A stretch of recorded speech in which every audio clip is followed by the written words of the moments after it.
Alright? Here we are then. 1 o'clock. Yeah. Hey? XFM. I'll tell you what you should play. No, I'll tell you what, before you say, Yeah. we're back then. Yeah. We're back in town. Well, that was what I was going to say. You should play Boys Are Back in Town. No, this is Boys Are Back in Town. You should play that then. This is just a sec. Talk then. Someone should talk. It's obviously already a shambles. Can you believe that? I'm amazed that we're back on the air and it's already a shambles. What are you doing? What? What are you talking about? I'm talking. No one was speaking. The record was ending. No one was speaking. It was just. Well, I might shoot off. Already, I might shoot off. It's Too like busy. nothing's changed. Boys Are Back in Town on XFM 104.9. We're back then, aren't we, Carl? I'm Ricky Gervais, with me Stephen Merchant and Karl Pilkington. I'm not coming back. I'm definitely not coming back. Oh, care someone, care that I'm not coming back.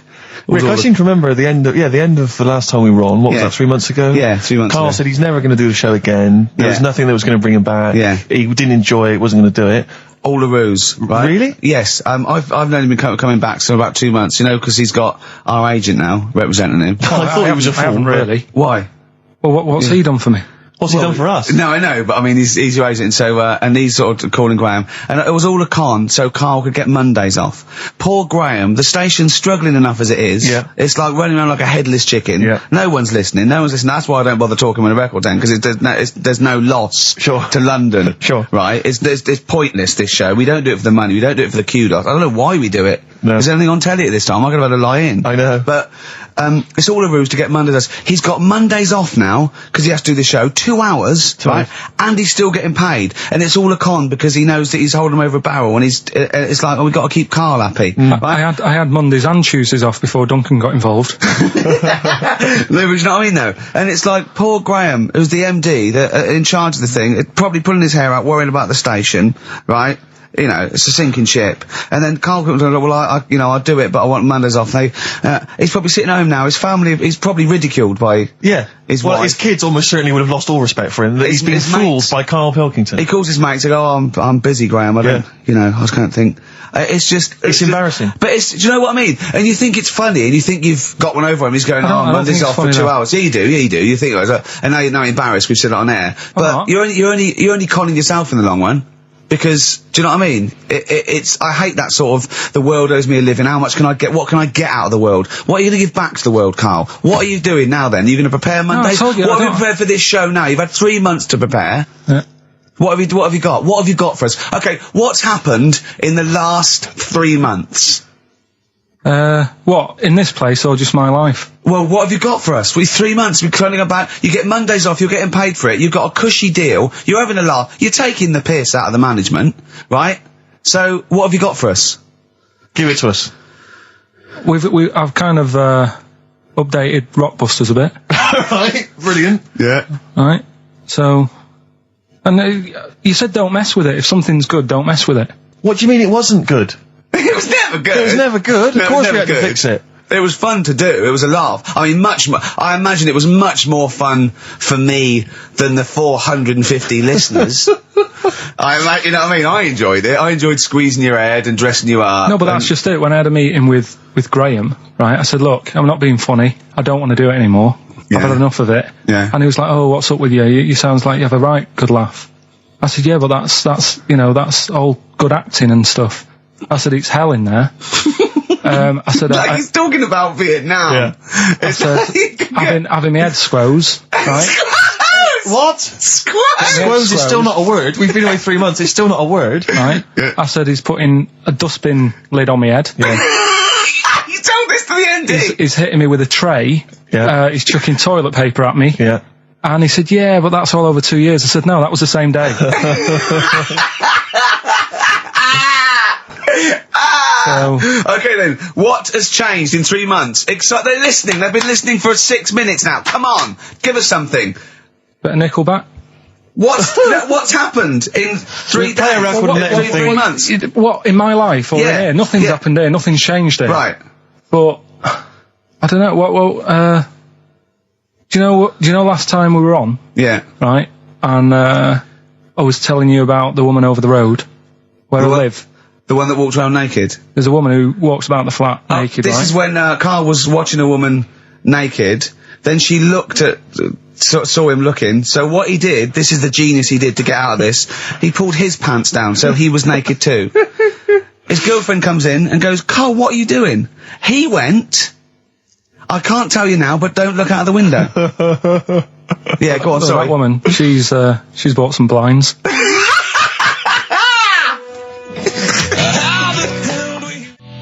Nickelback, someday on XFM 104.9. How old's the bloke from Nickelback? He looks about 40. It reminds me of, you know when a kid's made up at a fete to look like a lion? Yeah. Do you know what I mean? It's like the Wizard of Oz lion. Yeah. But, you know, good tune. I'll be controversial. I think rock rules the world again, Steve. Well, I'd hope so, mate. Do you know what I mean? Are we going to hear some rock later in the show? We're going to hear lots of rock. Excellent. In fact, I might even play a little bit of Rainbow. Blimey. Just to, you know, we've got the darkness, but Sure. I want to remind them where it all came from. Yeah. You heard the Liz. Yeah, yeah. You're going to hear the Bow. Cheers, mate. Thanks for that. No, just high five. Yeah. So, Karl. Yeah, keep it real. Here we are then. So, incidentally, before we carry on, I just thought, it's weird, I was reading some of the fan emails and stuff we've got, and one of the things a lot of people like, it divides the listeners, is your laugh. It's interesting. Some people love it, they find it infectious, they find it adorable. I mean, close up in a small space, like a kitchen or something, it's annoying. Like, Karl was annoyed, because I squeaked in his ear earlier, didn't I? Sure. Why did I laugh? You on the toilet? I think I squeezed his head again, didn't I? And he said, no, it's not 1 o'clock He doesn't like the squozing. The squozing head. But it's the squozing one. The funny thing is, right, we were out a few weeks ago with a mate of mine, right, and he went to squeeze me head, right, give it a squoze. Sure. And I was like, don't do that. You know I don't like it, right? And Ricky said to me, mate, yeah, he doesn't like having his head squoze. As if it's like Marmite. As if some people love it. Yeah. And some people hate it. Sure.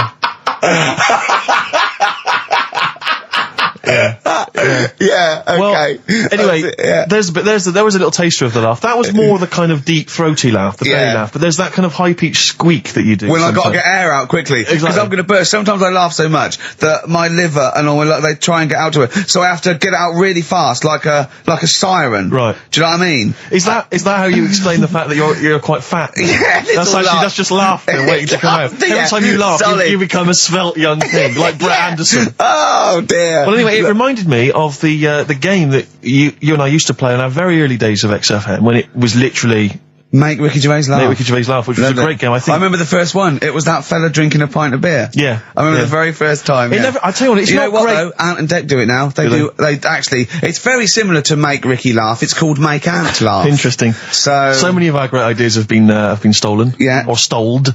Stoled, yeah.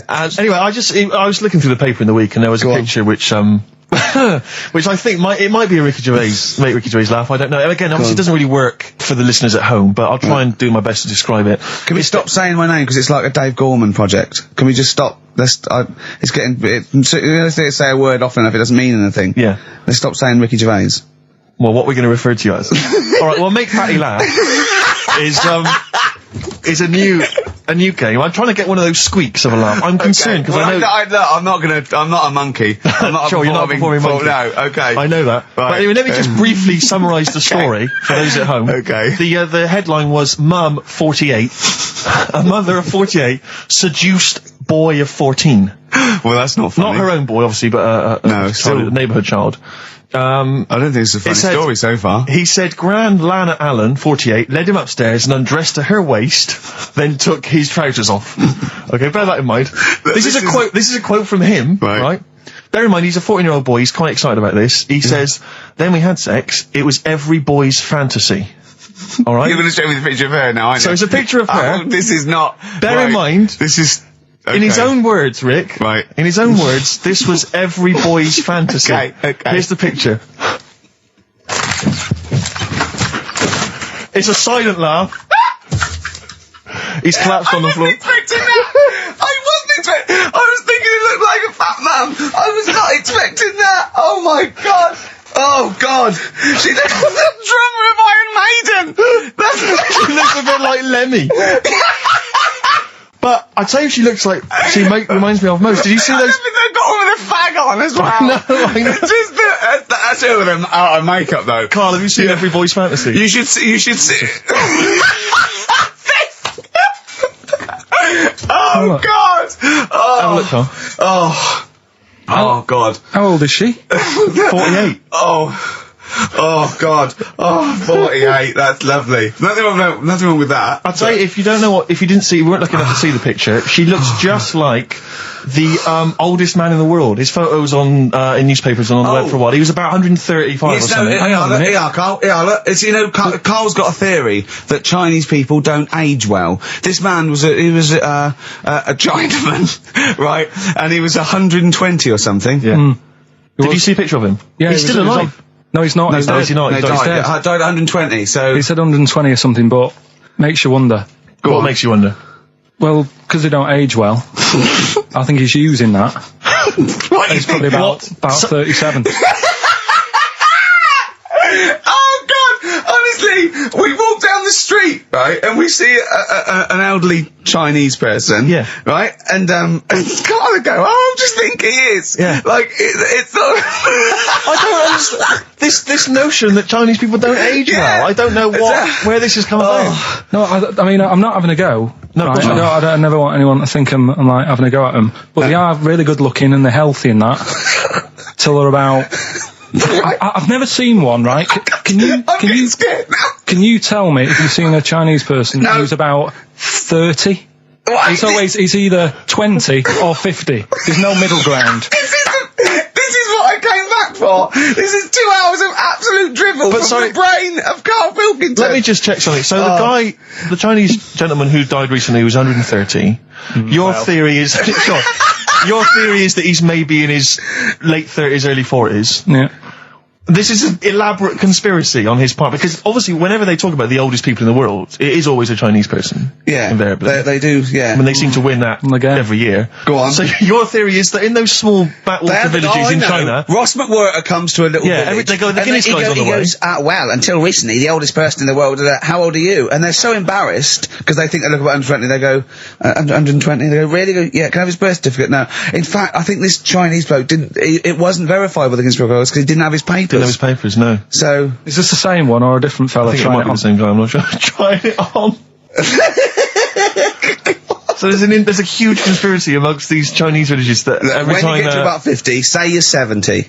Because no one will believe us. Well, if you can confirm or deny that, then please email in ricky.gervais@xfm.uk. This is the Racist Show on XFM 104.9. Call in if you're anything less than a little mank. Outcast, Hey Ya, on XFM 104.9, with me, Ricky Gervais, you, Stephen Merchant, GQ Presenters of the Year. Radio Personalities of the Year. It's official. We're the best radio personalities of the year. We got that award sent to us, didn't we? And we did a little thing. But it was only our two names on it. It had your name, Rick, definitely. I remember that. It had my name. And your name. Didn't see Karl Pilkington's name anyway. No. And yet he's the one with the day off and the money and the conning the MD and making him cry at home. Let me just remind... Can I just check that again? So he's made a fool out of the MD. He's made a fool and all the major... Basically all the capital shareholders. About, I'm not sure if I'm coming back or not. I want a day off then. Which is the same day off as his girlfriend gets off. So he's just like walking around, I don't know, Hyde Park, just feeding ducks, when he should be working out what he can do instead of Rockbusters, which is basically Blockbusters with a word changed. Christ's sake. Right. If that's annoyed you, I'll tell you what is really weighing me up. Go on. The last week or so, this postal strike. I tell you, Rick, I have got no sympathy for him. I'd be a scab. I'd be walking through there and I'd be giving him the finger. I go, you can intimidate my family. I don't care. I don't care because the post has got to get through. Because I'll tell you what, it's not the fact that, the unions, they could organise a strike. I'm behind that. That's fair enough. But not when it's these wildcats. They're just out there. They're just taking days off willy-nilly. They're sealing out the post boxes. It's going crazy. Maybe Carl could deliver a few records Monday. Well, I know Carl must be livid because probably his copies of the New Scientist and the Literary Review haven't turned up. So he's in a terrible way. And I got important documents that are supposed to be coming to me. There's nothing. There's hiding a hair of it. And I was cooking last night, and it got me panicked because I was thinking about if this just is going to spread now amongst other organisations and other groups. And you know what? Like a cancer. It was partly because I was cooking. Yeah. But I suddenly become terrified that they might go on strike. Go on. The guys in charge of the potatoes. Oh, anyone involved with potatoes. I had so much the mash farmers. last night. I had so much sausage mash at the second helpings that I had to sit on the edge of a seat so my stomach could hang down.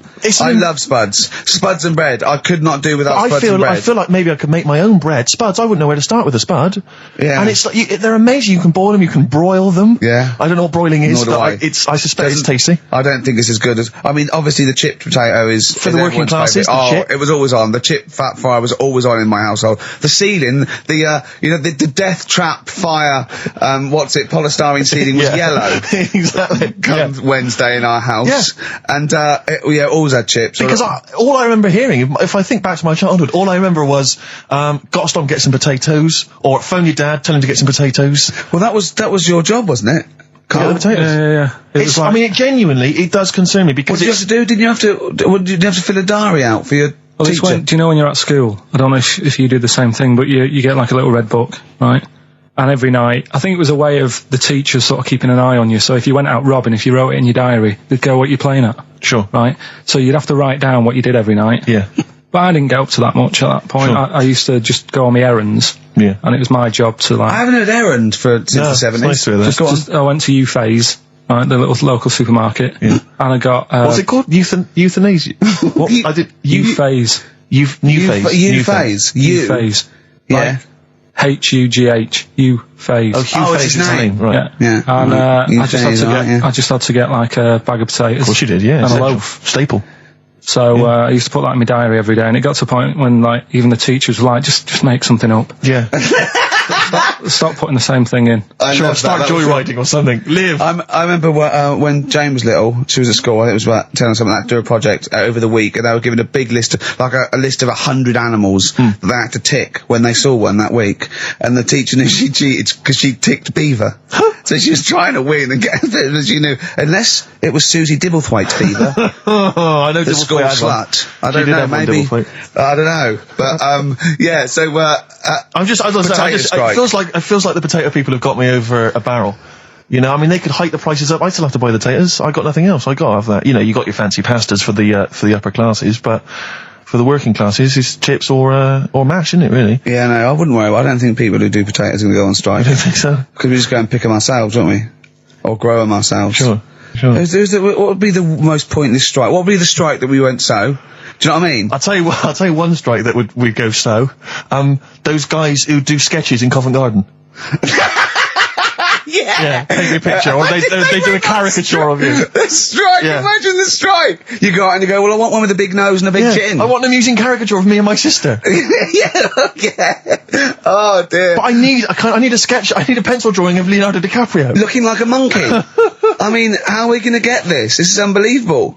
Yeah. I'll tell you also, the strikes that have no effect. What? Those, people in nightclub toilets. Who just, kind of there, they got the Lynx deodorant sprays. No, quite controversial at the moment with the Tweedy case. Oh, the Cheryl Tweedy case. Do you know what I mean? Sure, I got some thoughts on that, actually. Like what? Or maybe we play a record I'll share my thoughts on. Well, coming up, some Steve Merchant thoughts on the Cheryl Tweedy case. XFM 104.9. Some R.E.M., Rick? What's the frequency, Kenneth? Yeah. What's the frequency, Kenneth? I'm telling you, it's 104.9 XFM. I'm Ricky Gervais with me, Steve Merchant, and Karl Pilkington. Karl, the user Pilkington. Just takes. Takes. Destroy the man. Over to you, Steve. You should talk like that more. It's cool and sexy. Thank you. I make it clear now, I do not condone in any way, shape or form what Cheryl Tweedy did. But I have to say, they wind me up. By they, you mean toilet attendants? Yes. Right, yeah. Not Pop Idol winners. That's what I thought you meant, yeah. So, go on. But, because I'll tell you what it is, you go into a club or pubs, or big friendly pubs, you go in there, and there's the toilet attendant in there. He's got his little display of, aftershaves, sprays, some sweets maybe, whatever it might, maybe a lollipop. Maybe a lollipop.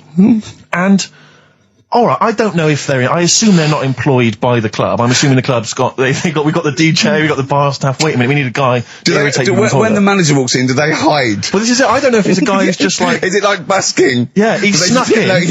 He came in when it was free during happy hour. He's got a little carrier bag.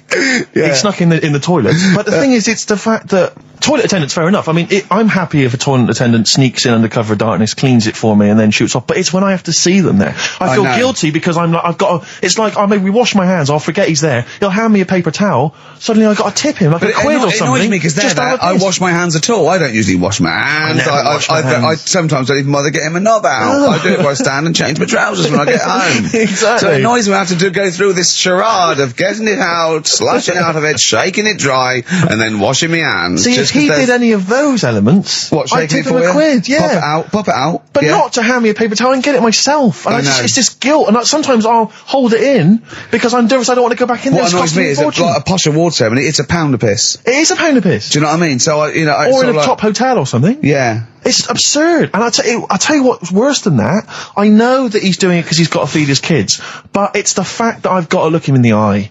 You know, it's like he's humanised. You know, if he was only dehumanised, Rick. Yeah. If I could see him and I didn't think he was a human being, I wouldn't feel guilty. If he could sort of hide under the urinal, perhaps, or if he could hide underneath the sink, like thing from the Adams, like he just puts out, you know, just pop a hand out, doesn't say anything, just hands me the paper so you don't towel. even see, like, you know, hand over, and then I'd put a pound in, I'd take the thing, put a pound in, nick a lollipop and run away.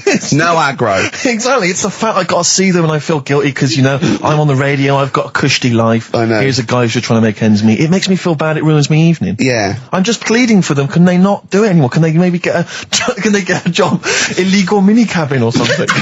Please.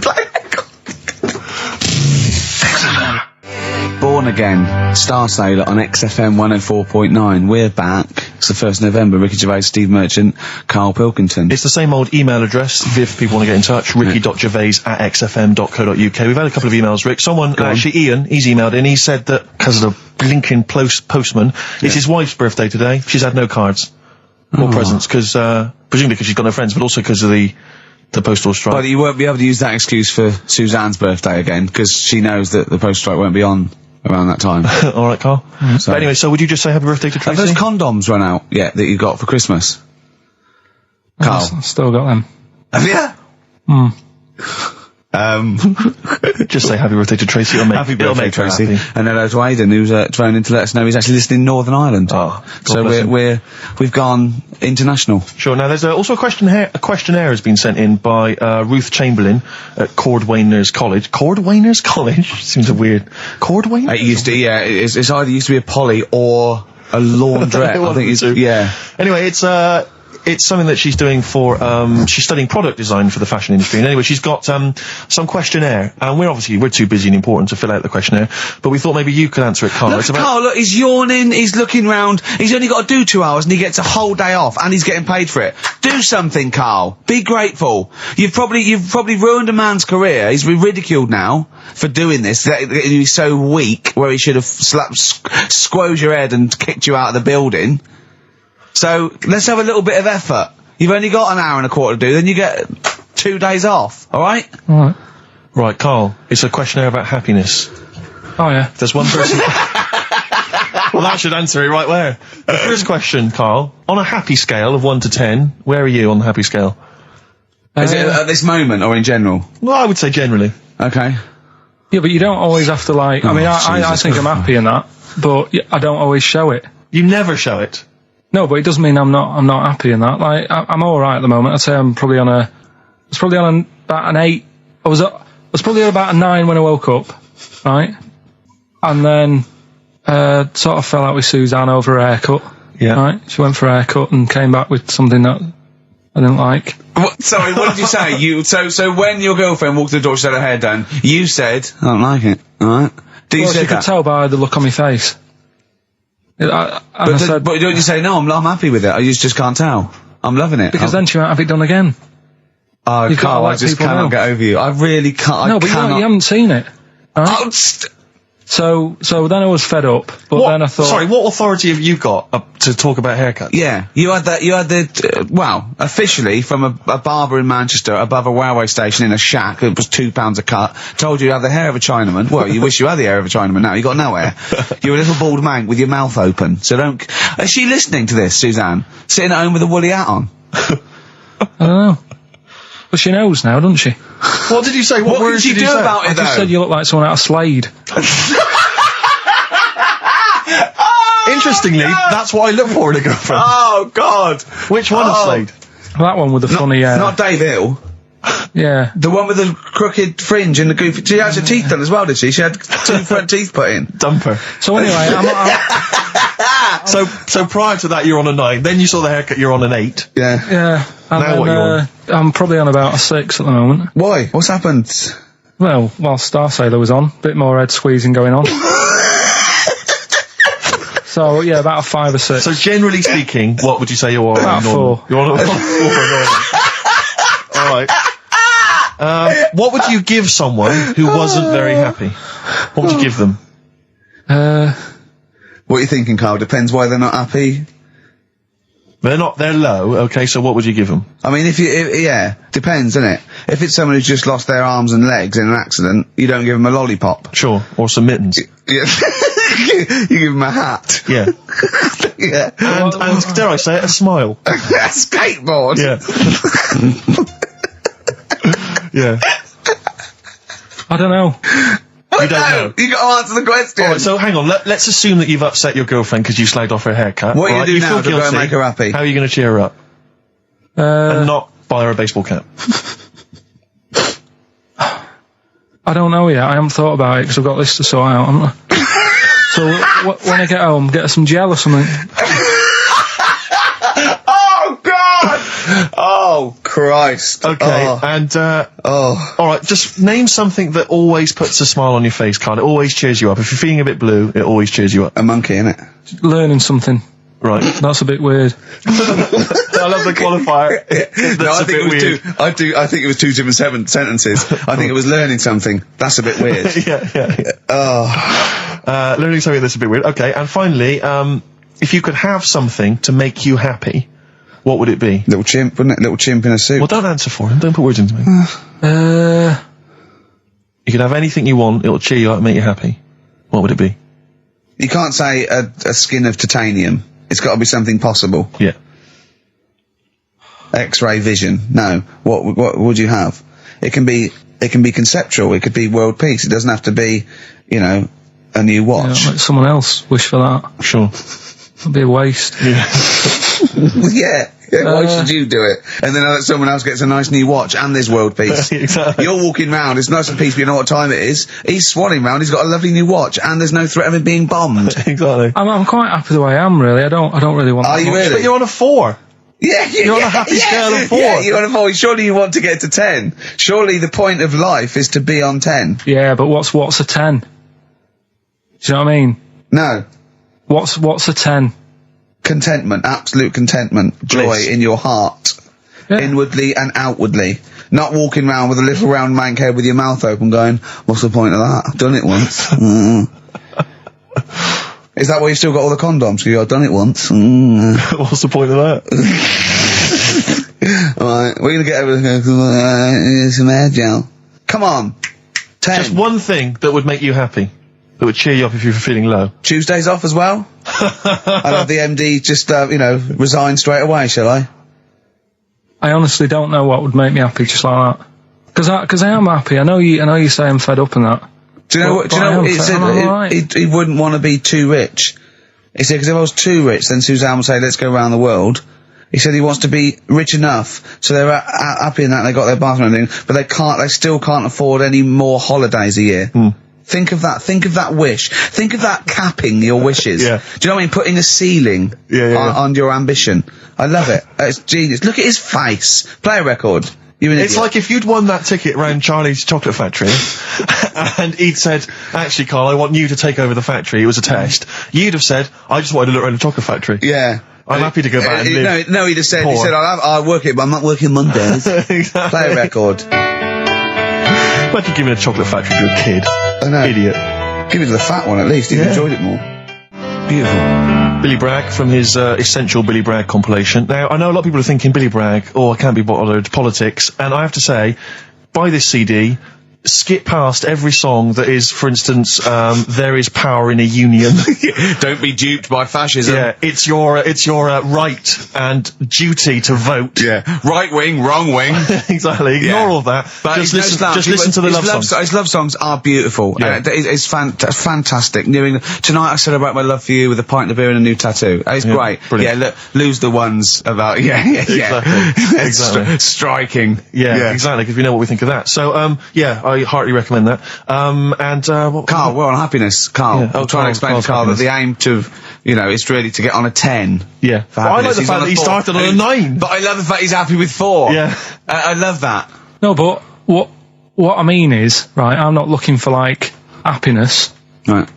I'm You're alright. not looking for happiness? What? What's that for? What I mean is, right, I'm happy when I'm not fed up. So what I mean is, I'm happy. Is this your new book, Psychology of the Mind? What is that? I'm happy when I'm not fed up. That's like an 8-year-old trying to explain happiness. Johnny, what is it when I'm happy when I'm not fed up, miss? Well done, good boy. That's it. You're happy when you're not fed up. Talk like an adult. Yeah, but that's what I'm saying to you, though. What? I'm happy most of the time. It's just that when things niggle me, I find that I realise when I'm annoyed more than when I'm happy. But Carl, every time we talk to you, you are whinging about something. You've got something that annoys you. But he's one of those people that if he whinges loud enough, he gets away with it. Like he's in here, I think he goes, I'm really busy. I come in and he's doing nothing. He's chatting, because he's having big long chats with everyone about how someone's wound him up. Yeah. And they all come and they go, oh, Carl's fed up. Because he's got this show. You know what I mean? He's wormed his way. Hang on a minute. You came in moaning about the Post and that today. Yeah. Well, everyone's annoyed and frustrated by that. There's small businesses going out of business. I'm not. You haven't heard me. No, you're not, because who's sending you letters? No one. You've got no friends. You've said that yourself. Yeah. You've openly declared you don't want friends. They're too much hassle. Yeah. That is my joy. Friends that is the point of life to me. I can't wait to see them. I squeeze their head. I welcome them in. Oh, they annoy me. They annoy me. Annoying me. I love it. Friends are annoying. He's even scared of doing something with a friend or getting a gift because he goes after buying one back now. Yeah. It's sort of like life's a bit of a chore for Carl, isn't it? Well, anyway, all right. Let's leave that aside. Obviously, you're never going to be entirely happy, although apparently you are already on the brink of happiness. All you had to say was your hair looked nice. That's all you had to say. Yeah, it looks good. Yeah, and that's it. End of story. What's the point in that? What is the point in that? Because she doesn't really care what you think, but she doesn't want to hear that she looks like Dave Hill from Slade. She's not having her haircut just to please you, Carl. Despite what you might think. He's taken aback by that. Yeah. Sorry, happiness then, yeah. All right, so I was happy the other week, right, when I was going up to Manchester on the train, nice quiet carriage, I'm sat there reading about sharks and that, right? Nice and quiet. And I got annoyed, I texted you, didn't I? Yeah. When 2 fellas got on. Can we talk about it? Well, yeah, you've started it. 2 gay men got on. Go on. 2 gay fellas got on. Yeah. And it wasn't the fact they were gay that bothered me. It was like, each to their own. Let them get, you know what I mean? Let them do what they do. Yeah. And, behind closed doors. But they started talking really loud, right? And they were going on about, that's annoying anyway. That's annoying whether you're straight or gay. Talking to But do you know that theory I have about they go out late? Yeah. Gay people always go out late. Yeah. Yeah. Right. When what time do you go out in the evening? 7:30. If you go out about 7:30, if I'm out of work, I might go out about 8 o'clock or something. Yeah. I guarantee I'll sort of be in bed by about 12:30. Sure. At that time, they're still sort of ironing the jeans, right? And the funny thing was, I've always said this, right? Dancing along to ABBA. You sort of said that's rubbish. I'm sat on the train reading about sharks. These 2 are talking, and they're going, "Oh, we can't wait to get there." And his phone goes, and he goes, "Hello," and on the end he goes, "Anyway, I'll see you at 1 then," right? Right. So I thought, well, maybe that's tomorrow. Could be 1 in the afternoon. That's when most people would meet. Yeah. And then he carried on talking. Most people would meet. Carried on talking, and he goes, "Yeah. So anyway, like I say, see you tonight. 1 o'clock is meeting someone." Yeah. I don't know why you go out that late. Do you remember when his favourite record of all time is The Killing of Georgie? Sure. He said, would he have been killed if he'd have been back at a decent time? There's no mention of the time in this song. And then the funny bit was, actually, that did make me laugh, right? When he'd finished talking on the phone, he said to his partner, right, oh, there you go, let's have a little chat. And the fella said, who was that? And he said, oh, it's Dave. He said, which one's Dave? He said, you know, the one with the shaved head. I thought, in the gay community, that isn't a good description. No. Do you know what I mean? Yeah, I know. They've all got little shaved heads. Before we move on, was the Sharks article interesting? Did you learn anything? It's pretty good. Was it? I'll teach you something about that later. Oh, okay. Is this educating Ricky? It wasn't, but I can teach you a bit. Yeah. Alright. That's good. Play some ads and that. Play some ads and a tune, and then have we got maybe a competition? Yeah. What have we got? We're all looking forward to that. Alright. Fortune Faded, Red Hot Chili Peppers on XFM 104.9. I'm Ricky Gervais, with me Steve Merchant and Karl Pilkington. Back for 2 hours a day, then a Monday off. Conning the management, baby, and sending this station spiraling down into the depths for his greed and selfishness. Yes. Okay. We were talking earlier about things that have happened when we were away. Quite a lot, but there's one thing I heard. It might be a rumour. I hope it's a rumour. I kept it from you, Steve, because I want you to sort of have spirits out, because we've been at it in the office, and we've got to be... Okay. I'm just going to say it. I think Shed 7 have split up. Sorry, I didn't... Shed 7 have split up.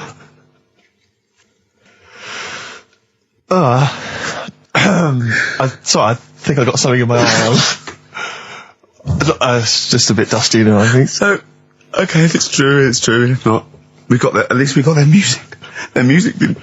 The music lives on. So we're going to dedicate this show to Shed 7 and all the bands they influence. So we're just going to play... Just every artist that formed a band after they'd heard Shed 7. Just play them from now on, and obviously all the hits, the Shed 7 hits. When I saw this, I saw it on a website. It said about, is it true Shed 7 has split up? And the next, one of those dorky message boards, someone came on and said, you are joking. Oh dear, what else has happened? I just pray that it is just a rumour. It's just a rumour, yeah. Just call in if it's true. Call in yourself. If Shed's listening, and he's not busy, he's got Mondays off now. Call in and say what was the split all about? Tell you what I read about. Sharks, monkeys, or jellyfish? It's 10 past, isn't it? We haven't done a little bit of knob news.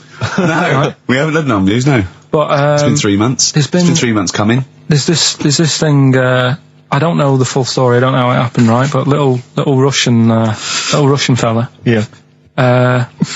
He was sort of having sort of emptying his bladder, right? And somehow electrocuted himself. Right. And sort of did a bit of damage. How did he smashed onto some live wires or something like that. So did anyway, damage to himself or to an electric fire or something? No, to himself. To himself. Yeah. And so the doctor didn't slip and curling tongs went up his arse when he was pissed, because that's happened a lot. Yeah, we've all been there. We've all shoved the old curling tongs up the arse when having a piss. Right. So I can't even be bothered. No, go on, we're interested. We're interested. Come on, we're interested. You can't be bothered. You get Mondays off. Do some work. Right, so anyway, the doctor says, it's not looking good, we'll have to take that off. What? I was like, Novectomy? Yeah. Really? But the funny thing is, right? Nothing funny about that. They've done, you're doing me head in. Just tell the story. Just doing me head in. Oh, you can chill out on Monday. I've only got 15 minutes, but I'm going to talk to you every Saturday. I'm going to get the money's worth out of this, because you get Mondays off. And I can't bear the fact someone getting away with something like that, because it's terrible. So you're going to stick this out, or you're going to have to work Mondays. So take it on the chin, right? Okay. Just finish the story. Yes. I command you. Just do it. Anyway, so he said, you know, will you be able to sort me a little knob out? A prosthetic cock. Yeah. But they put him out for the operation. Yeah. He woke up. Yeah. Right, and he's thinking, thank God that's over and done with. Yeah. They've only grown it on his arm. What are you talking about? You twat. Shut the you're an idiot. What do you mean they've grown it on his arm? Apparently, that's the way they do it. Oh, yeah, but to then put it on, that wasn't a mistake. It wasn't doctor going, did it go there?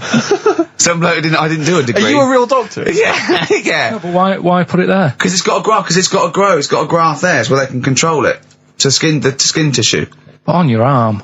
Well, they're going to remove it from the arm itself. What do you mean on the back? On your back. Somewhere, well, we can't wear a t-shirt. Yeah, but you could have He's in hospital. But this way he can still have a little tug, can't he? But they'll leave it there for quite a bit. It's not... Do you know what I mean? It's not going to be like, oh, it's just there for a few days. Yeah. It's there for a bit. That's not good, is it? So he's got a cock on his arm? Yeah, what's up with that? What do you mean, what's up with that? Well, I mean, we could say it's a thumb or something, couldn't he? Yeah. But they remove it. Be good for hitching. If you had a knob instead of a thumb and you went hitchhiking, just tickle it, and they can see it like a mile down the road, couldn't they? Posting. Yeah. If I'd lost my knob, I'd go, I'm not going to have all that stuff. Just whack a pair of tits on me. Do you know what I mean? I think, I'll have just forget it. But why not just put it where it should be straight away instead of messing about? Where should it be straight away? You know. On the forehead. Listen, are we doing a competition? Let's play a tune. Carl, you can't be bothered. Right, okay, we're going to scrap this and you're going to work Mondays again. Since You've Been Gone by Rainbow on XFM 104.9. Well, it's what the Londoners have been waiting for. It's Rockbusters, isn't it, Carl? Well, it's not Rockbusters. It's something we've done. It's a bit like Rockbusters, but it's been tweaked. Brilliant. Right? So remember that it's done with sound effects and that. Oh God! Really?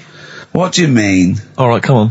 Right, remember this one? We tried it before. Hold on, wait a minute. There'll be headphones on, right? Oh, wait a minute. And this is one you've done in the past. This is not the competition. This is not the competition, but I said, like, what song is this? Smack my bitch up, yeah.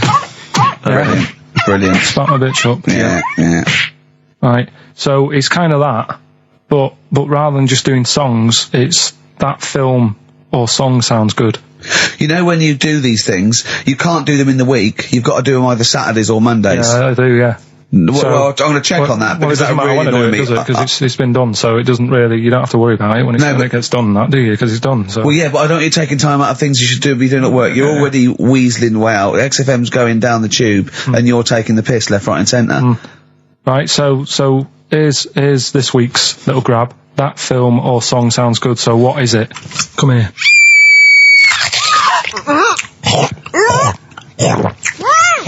I'm well happy now I've had that. What? Right? It's a film or a song title, is it? No, it's a film or a song. What do you mean? Forget that. It's a film. What are you talking about? That must have taken you 3 minutes. I didn't do it on a Tuesday, though, because that's cut into precious time. Have you seen how long a trial takes him? About 30 minutes. Sorry, let's just concentrate for a second. Okay, right. This is a film, This is a film title. The title of a film. Yeah. Play it again. Come here.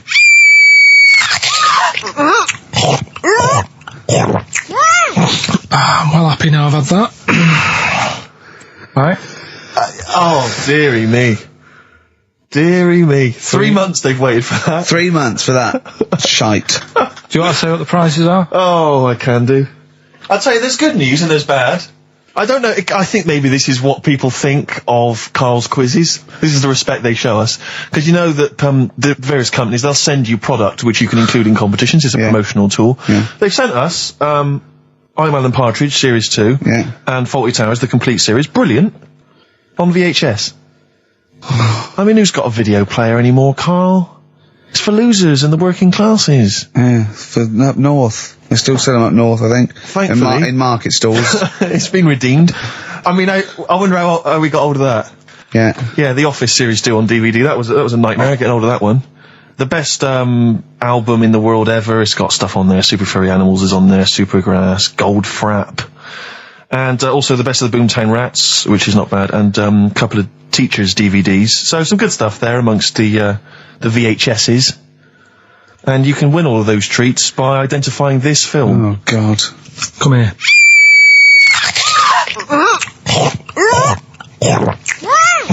I'm well happy now I've had that. Email only, we don't want to actually speak to you. Ricky.gervais@xfm.co.uk. I'm sorry if that's brought you down, it's made us feel Can I just say something? What's the phone number, Karl? 08700 800 1234. 08700 800 1234. Call up for no reason, because I want Karl to answer the phone. He hates doing it. So call up and talk to Karl. Ask him anything you want, just talk to him. Okay? Right, answer the phone, they're going mad. Drills. Big Sir on XFM 104.9. He's so annoyed that you have to answer all those calls. Why did you like it? We're wasting time, aren't we? That's your listenership. No. They want to speak to you. No, that's nice and everything that people call up. Yeah. But we should be concentrating on what we're doing. Yeah, well, but I do this show to annoy you. I don't do it for the money, or the kudos, or the awards. Do you know what I mean? I do it so you have to be here and do what I say for 2 hours, because you're getting away with murder here in the week. I don't like seeing that. I don't like injustice in the world. I try and fight it wherever I can. So I do it to annoy... It's good of you, Rick. Thanks for doing that, mate. Yeah. It's interesting, though, that you're passionate about fighting injustice, but you focus specifically on Karl at XFM. One of the world's lesser crimes. Being a little bald mank twat. Exactly. I know, yeah, but nonetheless, it is a crime. Look at it, look, he's got his head down like one of those, one of those chimps that have, like, lost their mate in London Zoo. He just sits there like, a broken animal. Karl, what are you thinking? Where are you on the happiness scale now, of 1 to 10? Karl? On about a 3. Go on, Steve, what are you going to do? Well, we were talking earlier about stuff that happened while we've been away. We don't talk about I haven't been this upset since Skunk and Nancy broke up. Yeah, I know. Cheryl Tweedy. Tweedster. We've done that. We've done the Tweedster. Well, of course, the war. Is that all done and dusted now? I think it's pretty much over. I think we've sorted that out. Okay, good. What annoys me is people going at Tony Blair and Bush, right, for like bombing stuff and all that. But my point is this, right? Those bombs have all been bought and paid for. Yeah, the taxpayer, they're yours. And I'm not a scientist, but I think bombs go off. I think so. And if you don't use them, you lose them. So let's use them. Exactly. Do you know what I mean? It's like tinned food. It lasts for a while, but eventually it's going to go off. It's like anything. Oh, we better eat that. No, don't open the fresh stuff. Don't build the fresh ones. Let's use the old ones. Exactly. So because they're just stockpiling there, and they cost us millions. I know. We want to see if they work as well. What? We've never tried that one. Use them. Use them on just Oh, exactly. Karl, who would you bomb if you could? I wouldn't. What do you mean? Well, imagine you could bomb a country. You're not actually going to bomb them, but you're just going to frighten them. Just going to put the frighteners on them. Frighten them, yeah. You're just going to go, I'm going to bomb you, and then obviously... And they'll go running, hiding under tin shelters and that. Yeah. Ricky's house? No, come on. What country? No, what country? I wouldn't. Honestly, no one sort of makes me fed up or anything. No one makes you fed up? Not enough that I want to bomb a place. You're not actually going to bomb them. I wouldn't get involved. I just say, let someone else do it. Sure. What about you, Rick? I got a list here. You know who I'd threaten? Go on. The Swiss. Oh, they've had it easy. They've always had it easy. They've always chickened out. It's that equivalent of having Mondays off. Exactly. Like, we don't want to fight. Exactly. You can both walk through it. You know what I mean? Yeah. We're a carpet. Exactly. While we're busy sorting out fascism. Yeah. Or Osama bin Laden. They're just chilling out. They're holding ours and Hitler's coat. Exactly. Do you know what I mean? Little weed. Yeah. Both turned on them. Yeah. And I'll tell you who else. This will just frighten them up. Just shake up a bit. Iceland. They've had it easy. Because they have stayed out of everything. They have not been involved in anything, as far as I can tell. But you don't have to bomb them, do you? Eskimos, they've never been involved in anything. I know, but don't bomb them, just pour hot water on their igloos. Exactly. Just send a plane over with warm water. With a big flask. Yeah. No, just to shake things up a bit, just to keep them on their toes, that's all it is. Why would you live there? If you could choose, If you're an Eskimo and you're born, little baby, you grow up and you go, what? I'm sorry, I'm eating ice and fish for the rest of my life. Well, fair enough. Having a laugh. Fair enough, like years and years ago. But now, presumably, they're aware of the proper house and the fact you can live in, say, Somerset or the south of France. I know, but it's like, haven't they learned? It's sort of like, they haven't even got, they're not even on as good a thing as the North American Indians. Now they're sort of pierced up. They got smoking fags. They live in lovely little cages.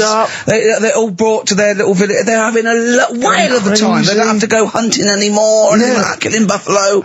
And the same with the Eskimos. Let's get them some beer and fags down there. Knock the igloos down. Build them some lovely little semis or like... Or just a little kind of trailer or a caravanette or something like that. It's got to be better. It's got to be preferable. I know. Some of them now have got TVs built in, Rick. I know. And showers. Yeah, they've got cable and stuff, have they? Yeah. Or was there one sort of Icelandic channel? Get satellite or whatever, wouldn't you? Magnus Magnusson. Yeah, exactly. Probably doing... There's loads of Mastermind reruns. Yeah. And Pingu.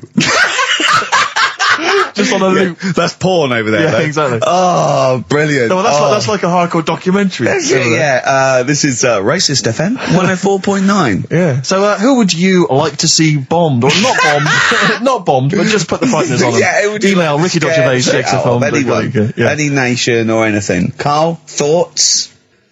Play a song? You're not working for your money. You're not having Monday off. We got to do something Monday. Let's plan something Monday, just to get him in here. You've got 2 hours for 8 hours off. You don't do an 8-hour day anyway. Rick, how much is he getting paid? He's getting money for this. I think his wage went up last time. So he's getting paid to be here, extracurricular, extra work, right? So it's moonlighting, and they're giving him a day off. Yeah. And he's contributing nothing. Nothing. Huh? What, Carl? Did you say something, mate? Huh? What's going on? What? Going on with yourself? Well, say something back and earn your money. Well, let's just play a song. We've done a bit of stuff there. You idiot. Don't say we, mate. I've not heard anything from you. We've heard your contribution. It's a classic, If I Can't Change Your Mind from Sugar on XFM 104.9, Ricky Gervais, Steve Merchant. Mouldy, up to his old tricks. That's right. In the shugs. Should we just... Yeah. Should we just hear Carl's name Carl, that film Come again? on, Carl. Come on, hurry up. Do work, you got half hour, then you get Monday off. Come here.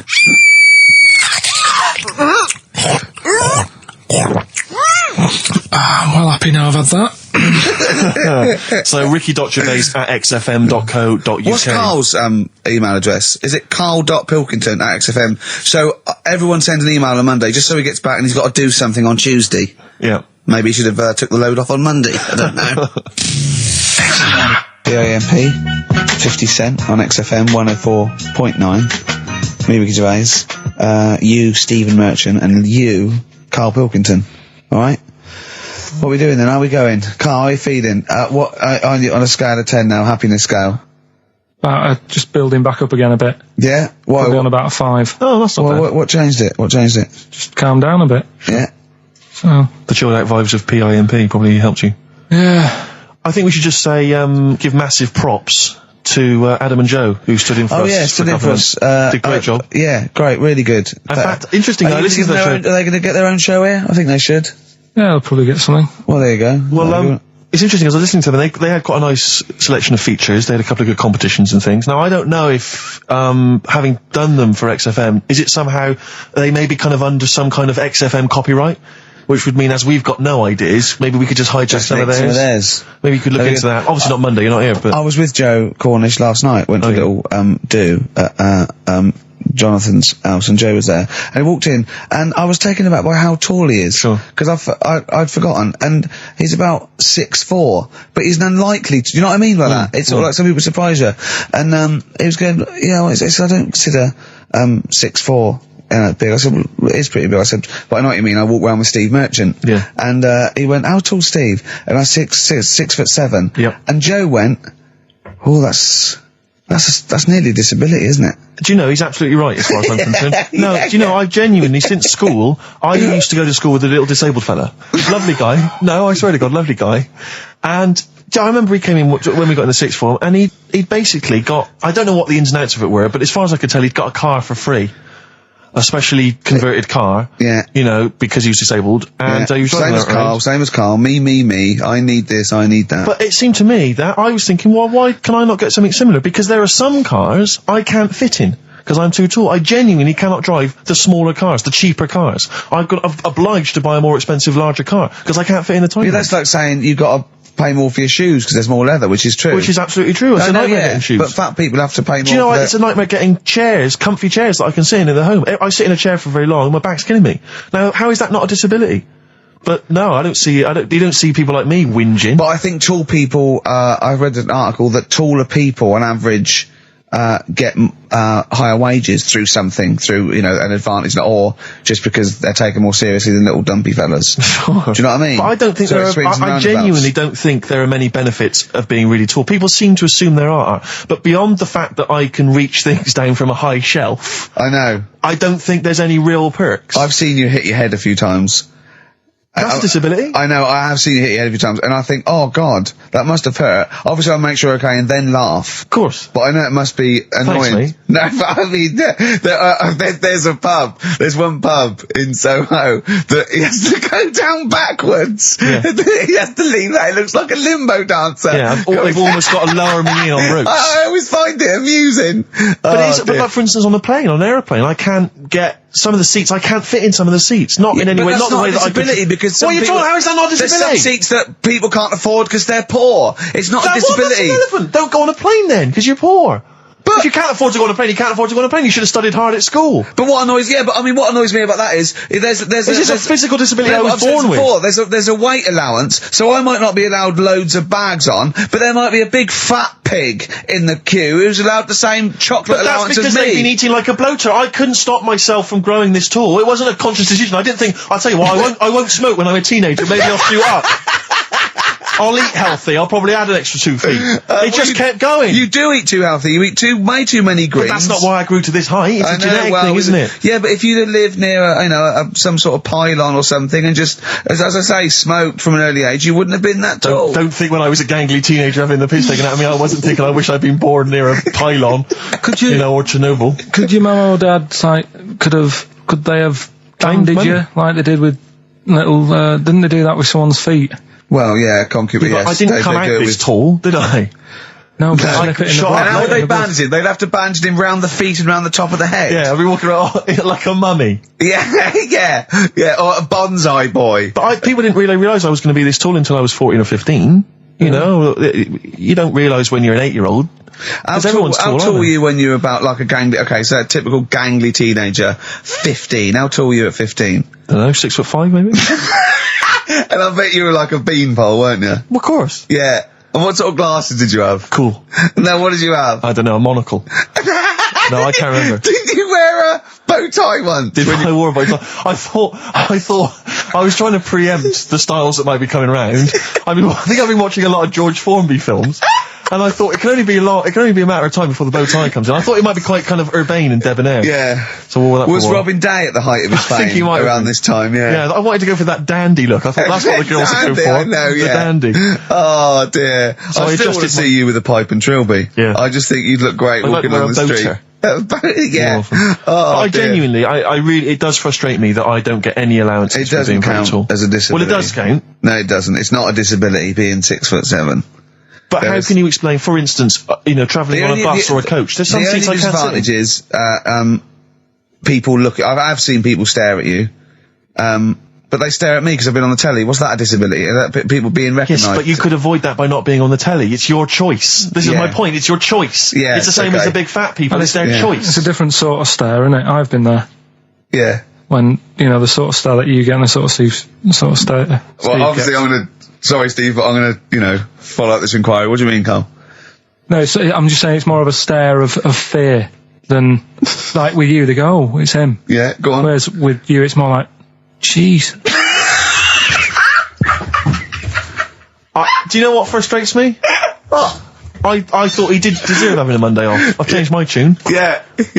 Sometimes you don't realise this, listeners, but sometimes I'm an intermediary. I do step in when he's winding him up, because Carl gets to the point where he's going to explode. Yeah, and it's crazy. Okay, Jeff, and I step in, and this is the kind of response I get from Carl. This is the kind of back chat I get. Well, I tell you, he's a little user. I'll tell you what, because he's too scared of winding you up, because he knows that you'll just walk out of here and he won't get his Monday off. Absolutely. Play a record, you little oik. Weasel. You're a weasel.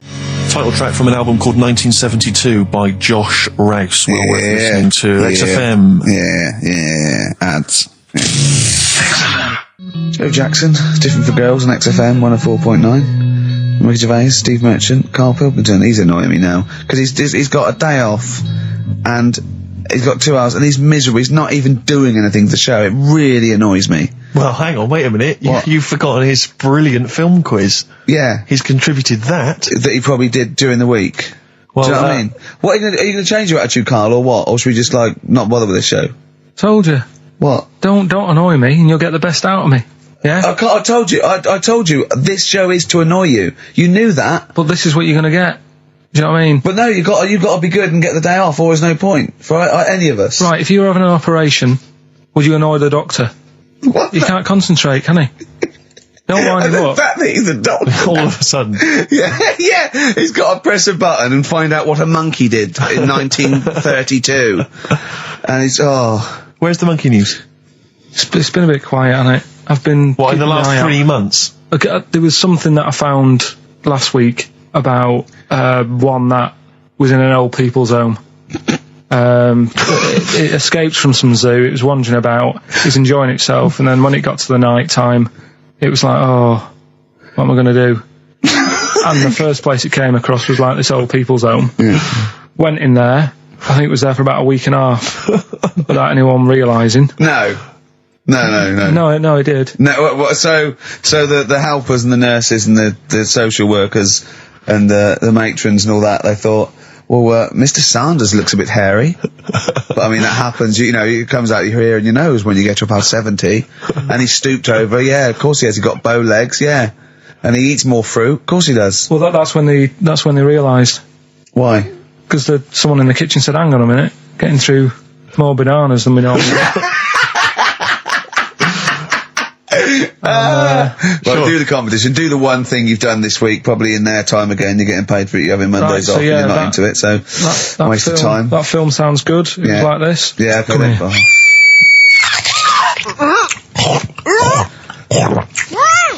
I'm well happy now I've had that. Oh, yeah. Right. So that's a bit of a cryptic clue. Yeah. Someone eating this woman. Yeah. And he's happy that he's had that. Yeah, go on. Yeah. That was Gladiator. So. Who wins? A couple of people sent in Hannibal, which would still work. Yeah. And someone else sent in Man-Eater, which I suppose works. Although he did put the thing in about I'm well happy, glad. Yeah, I know. I know it's not. So. It's not worth the I don't know undercredit he gets for this and a day off. No. Well, Eva, who got the answer right. Well done to her. I'm going to give her the prizes. She said that she'd heard this before on Christian O'Connell's show. This is really annoying. Right, that's it. You're going to do something, or we're going to stop this and you have to work Mondays again. Because you are taking the piss out of me, you're taking the piss out of Graham, and you're taking the piss out of London. I'll see you next week, and you can change your attitude. Limp Bizkit. We may be back next week. It depends how Carl gets on. Maybe he bucks up his attitude. Thanks for listening. See Christian's giving away a trip to Salem, Massachusetts. That's bizarre, actually, because I was in America recently, and I went to Salem, Massachusetts, and that's not a prize. Innit? Believe me, we were there, we were sort of obliged to go because we were at someone's birthday. It's rubbish. Really? I mean, that's a really poor trip. That's such a boring he probably can't believe his luck. It's probably the biggest thing Christian's ever had to give away. And you've just dissed it. The great thing about Salem, Massachusetts is I don't think we're good for this station. I don't think we're selling this station like we should. Well, you know, it's its own fault, you know, it shouldn't have hired us. I blame it, you know. Yeah, and paid us in advance. Yeah. They're lucky we turn up. No, I went to Salem, Massachusetts, and this is the place that's famous from, like, Salem's Lot and the Salem witch hunts, famously. Famous for all things Salem. Anything with Salem in the title, that's what it's famous for. The whole place has gone mad over, like, witches and anything. Basically, it's like, there was the Salem witch hunts in, like, 17 something or other, or 16 something or other. So the whole place now is just full of, like, people dressed as witches. Yeah. And then it's, like, any supernatural stuff. So I went in, and it was amazing. It's quite like Glastonbury tent. It was, it's awful. Every single place there, every single shop is kind of horror related. Yeah. And I went to the Boris Karloff World of Terror. It's amazing. You went in there, right? I don't know if Boris, the famous horror actor, has actually been involved, but you go in there, you walk in the door, you've got to put these 3D glasses on, right? And it's supposed to be this kind of chilling journey around this kind of like a sort of a crypt, you know. And you put these glasses on, and I couldn't tell. They were so poor, I couldn't tell what was supposed to be a 3D effect and what was actually three-dimensional. Really? So I couldn't tell if, like, the floor was actually sloped or if it was just appeared to be. Yeah. Whether the wall was actually kind of knobbly or whether it was 3D. It was so much, and it literally took about 45 seconds to get through it. Imagine and he just came out blinking into the light again. It was so rubbish. So I want to throw us over to Carl. So there's Steve Merchant with funny glasses on in this place horror, and he's walking round. Do you think he scared people, Carl? I've set this question out, haven't I? I've loaded the question. I know the answer you're fishing for. Carl, do you just want to have a dig at me? Because it's coming up to 2:00, and you've not really put a lot of effort in today, slagging me off. I don't do it on purpose. No, he doesn't do it on purpose. He's just an honest northerner, and he can't lie. He's like George Washington, but without the wooden teeth. Yeah. Salem. I didn't mean We've lost it again, haven't we? You didn't mean to say Salem. This is such bad radio. This is really, I mean, genuinely, this is bad radio, it's awful isn't it? Radio. Quick. Oh, yeah, my mate went to one of those things in the West End where you walk around and it's aliens and they jump out at you. Right. And he was so scared when the alien jumped out and he ripped a bit of his face off. And the alien's face off? Yeah, it was foam, and the bloke went, "Don't do that, mate." Brilliant. Well, in the Salem one, I was wandering around, and this was one guy that kept jumping out. Yeah. Because there was about 10 of us, I was at the back. I always missed him jumping out. So when I got round, I missed all the frights. Oh no! You'd at least you'd have thought he'd jump out, then double round and jump out again. Yeah. People Everyone catch that? No, what are you doing? We. All right. Okay. Move on. Oh, if you want to win those tickets, 08700 800 1234. Dwight Schultz, who is he better known as? I remember he was on something on one chat show, and I think it was Des or Michael Asper or something. And I said, "So you had something?" He said, "Yeah." He said, "Well, everyone knows that Elvis sold more records after his death than when he was alive." Little dig there against Elvis. He goes, Yeah. "Well, I've just overtaken his record for sales in the UK." Right. So he sets up that Elvis is only selling because he's dead. Yeah. And anyway, I've still beaten him in the UK. And I just think, yeah. And where'd you get the quiff from and the way to sing? Where'd you get that from, Cliff? Where did you think of that? But it's those people he's just desperate for the credibility that he's never going to have. I like it when he went round last year going, they're not playing my record, they're not playing my record, they're not playing, oh, go on, play it. Number one. Yeah. Fooled you. It was number one, the Millennium Prayer. I know, yeah. Well, it was, was the Millennium, wasn't it? It was, but I don't know who's buying it. I mean, you seem to claim it's some kind of 60-year-old women, but they're not. Yeah, are they really a commercial force now? Yes. Oh, Yeah. Carl seems to know that. Well, like when you're born, you're a little baby, wrinkly and stuff. When you get older, you sort of morph into a baby again. And you go through the same phases. So when you're young, you buy singles. You get old, you got nothing to do all day. You got all your pension money. What will I buy? Cliff Richard's on the telly. Here's my video, buy me song. You see, that started off as quite a sensible point, because I actually think they do it. But what was all that alien stuff about when you're born, you go wrinkly and you go wrinkly again? So sometimes you mix normal things that human beings say with I don't know what. Well, look, when you're a baby, you've got a little bald head, no teeth. You get old. What happens? Are you a philosopher? You're an official philosopher. Because, I mean, it sounds like it. Oh, Carl, play a record. You're a gem. Ash, there's a star on XFM 104.9. Now, Steve. Yes. Carl text messaged me in the week, very excited, because he just watched a programme that proved me and you were stupid. Remember we sort of championed the anti-supernatural? Yes. Skeptical view. We're just absolutely skeptical about things like that. We're atheists. We don't believe in ghosts, anything like that, anything supernatural. We're followers of James Randi, a genius of our times. But Carl saw something that proved us wrong. I'd like Carl to tell you what this proof was, what he saw it on, and look at him. Go on then. It was on Wednesday night. Yeah. I was watching. You see, the problem is I didn't get the full story, so you could pick holes out of it. Sure. Unlike your usual investigations into the supernatural, Which are it was called. Can I just say what the programme was called? Mr. Exorcist. Oh, brilliant. So sounds like an academic work to me. Yes. The bit that I caught, I just flicked it over, sort of seeing what's on the telly, and I thought, oh, Exorcist, I've seen it, but there's nothing else, and I watch it, and then I realised it wasn't the same thing. Yeah. I thought, I'll have a bit of this. And there was an old woman and a daughter, and as far as I was aware, the bit I picked up on, they were saying, oh, it's dreadful, and unless you've been through it, you've had ghosts in your house and that, you really don't know what it's like. Yeah, sure. And the main thing that seemed to be getting them down was the fact that the budgie was getting stressed. The budgie was getting stressed? Because animals can sense the other side, can't they? Can they? Yeah. Okay. So, and how was that manifesting itself? You didn't know. What was the budgie doing? I think it just wasn't happy. Right. Did it explain that to people, or how did it express that? Budgies are known for being chirpy, aren't they? I said it wasn't chirpy. It normally swings on its little perch and that. And it's just depressed because it was possessed. It was just sat around in its pajamas. So no. Come on, Steve. Come on, Steve. You're making this a mockery. So the budgie was depressed because he could sense the ghost. Yeah. And then this guy, this Mr. Exorcist, came round. Was that his name? Yeah. Okay. Was he a priest or something?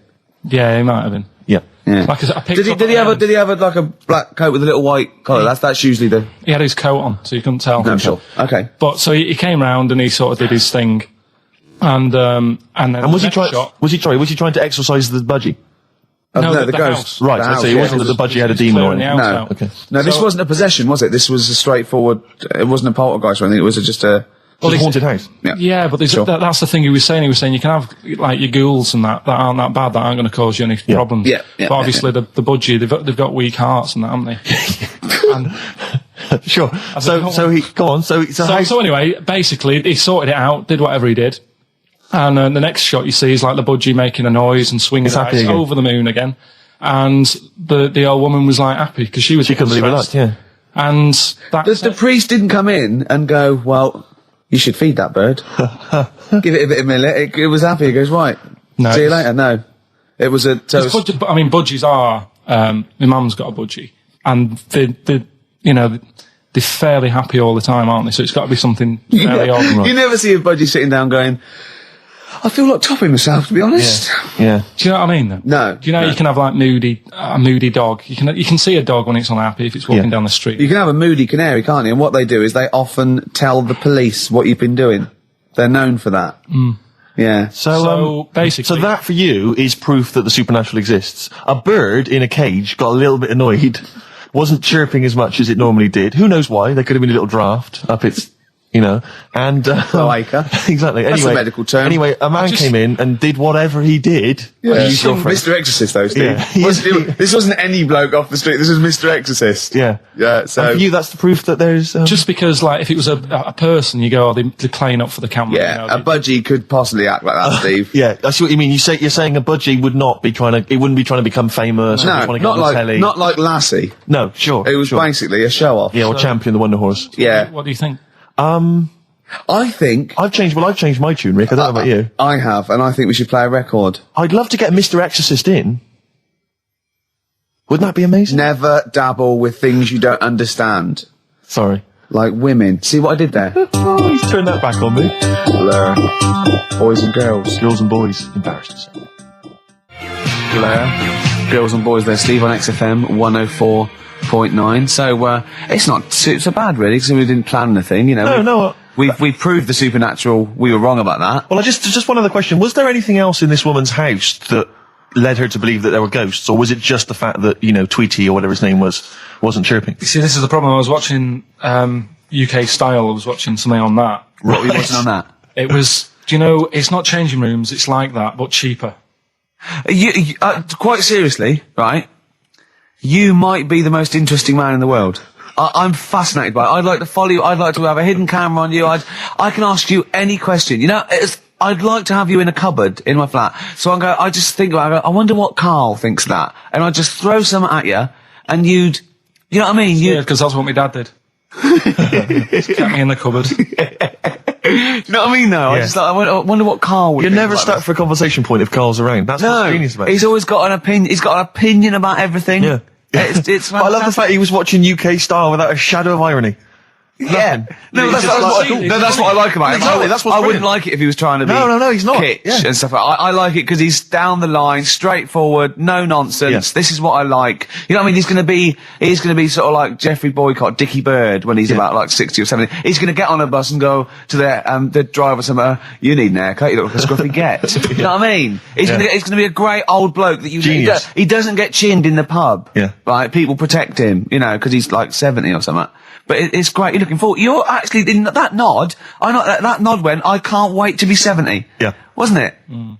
Can I make a suggestion that we just get people, they can email in just questions or comments they'd like to hear from Karl. Maybe they just want to know his opinion on the Afghanistan situation. Yeah, like, or last night's Coronation Street, whatever. Yeah, like they do it, in the NME or imagine that coming up to the election, they go, Billy says Labour. Oh, yeah. Karl. I think The Sun has White Van Man. Each day they interview a guy who drives a white van, see his opinions on various topics.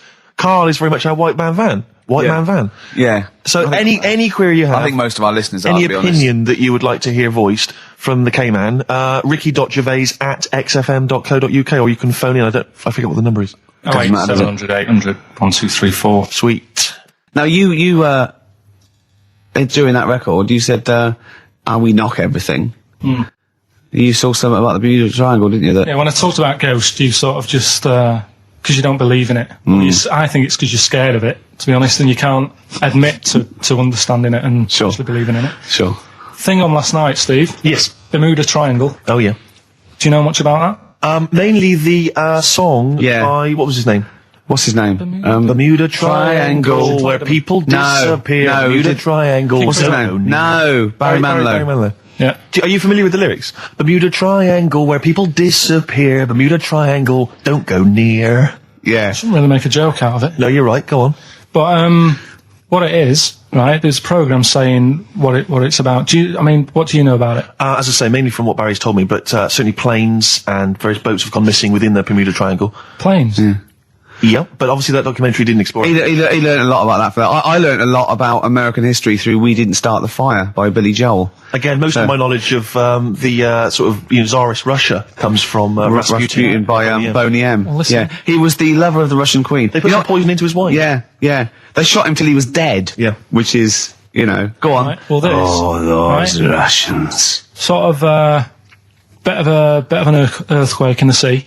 Sure. Lets out methane gas. Okay. And apparently, if you were swimming out in the sea, yeah, and there was like an earthquake and some methane came out, yes, you can't swim in it, you just sink. Okay. Even if you're a good swimmer. What happens if you're two lads from your school and they heads? Yeah, that's like a buoy, so you can see them a mile off, and their webbed hands would get them into shore. Because they did actually say, even if you're wearing a life jacket, if the water's full of methane, right, you just sink. You just sink. So what it's saying is, boats have gone across the sea, got a load of methane in the sea, and the boat just sinks. Right. What about the planes? Is it then sort of planes with little sort of floaty things on? Could be. That'll be the sort they've landed in the sea. Right. And methane's coming. Well, sorry, Carl, what did the documentary say? Not I imagine. Yeah, your hypothesis might be one thing. What did they sound like? They didn't cover that bit. They didn't cover the planes. They didn't do the planes. Something else they said about it, though. Go on. Loch Ness, the monster. Yep. Sure. Probably doesn't exist. Okay. What it is... Interesting. Hold on, interesting. Oh, interesting. What they thought the Loch Ness probably didn't exist. Curious viewpoint. Hold on. What proof have they got for that, Carl? How can they go around saying stupid things like that? It's methane. Right. Again, in Loch Ness. And people have seen... what's the lake it's in? Loch Ness. Yeah. It being the Loch Ness Monster. Yeah. That's where it lives. That's how it finds its way home. That's certainly the clue. Yeah, if it Get again, Carl, that's the clue. Yeah, if it go, and it's, if it's out wandering, it goes, excuse me, what do you know where, I'm being the Loch Ness Monster? Where would I be going? Oh, you'd be going to the Loch Ness if that's your home. It's way over there, you big monster, you. So the bubbles from the methane bubble up out of the water. Yeah. People think, oh God, it's a monster's head. But it's not, it's just water sort of shooting up because of the bubbles. Well, that's two of the great mysteries of the universe solved by Karl P on a Saturday afternoon. That is fantastic. Yeah. So, that makes me think a lot of things. So, when mediums are sort of like going, oh, I've got something coming through. Do you think they are exhaling a lot of methane gas? And thus making them not think straight? Do you think everything's down to methane gas? Do you think that all the mysteries of the universe are down to methane gas, Carl? What did it say in the documentary you saw? About what? What was the budgie happy? We know that budgie was sad. Was it in a room? Because they used to take canaries down the mines, didn't they? They used to take canaries down the mines, they'd smell the methane, and then the budgie would be happy. I'm not going to teach you anymore. Play a record. Oh, excuse me, and don't be alarmed. I look quite frightening, but I'm merely a nice monster. I seem to have lost my way home. Could you direct me in the right direction? Nice to meet you, yeah, Karl Pilkington. Hi. What's your name? Why do you need to know my name? Well, it might help me to find out where you come from. Oh, my name's the Loch Ness Monster. Okay, alright, give me a second. What was your name again? Loch Ness Monster. See, this is what I mean. Alright, guys, have you finished that private call? Yes. Jeez, that was outrageous. You're a fan of Feng Shui, Karl, and you believe it's all true. I just run this one past you just on the off chance. Yeah. Because it may be that you change your opinion slightly. Yeah. Feng Shui teaches you to use your environment wisely. Sure. If your land and the surrounding area is undulating, it's said to house auspicious dragons. When land is flat and featureless, the dragon is missing and the land is said to be less auspicious. Excuse me, they call me the Brixton Dragon. Sure. I seem to have lost my way. I know it's South London somewhere, but could you help me find my home? What's your name? Well, they call me the Brixton Dragon. Right, where are you from? I see what you mean. I see what you mean, aye. Oh, okay, man. So does that make you query it at all, the dragon? I'm not into it that much. Right, I'm just saying that if you have your head at one end of the bed rather than the other, it might make a difference to your night's sleep. It's not so much Feng Shui, though, is it, as sort of good advice, generally? When you went home... Don't sleep on the end of a spike near a cliff. Good advice. I mean, that's good advice, isn't it? You know what I mean? And it was a Christmas play, and I managed to get a part in it. And, did you audition? No. Got a part in it, and I should have been playing the drums to the one about kings. We Three Kings. Yeah. I was meant to be doing that, but Little Donkey came on, and it was one of the. What do you mean came on? That was like next up on the next song. Right. And it's one of them songs that you can't help sort of tapping along to. Yeah. Do you know like if I was to go yeah, you'd have to finish it with. Yeah. Do you know that they actually send that into space? Do they? And what, hoping that aliens will respond with that? Yeah. They do that because apparently it is one of them things that you can't help. What, even if you're an alien life form? Yeah. They know that, do they? Yeah. But anyway, what, because they watch Star Trek or something? Knock knock. Yeah. No, seriously. Is it true? Like if you send out knock knock into space, they have to say Oggy.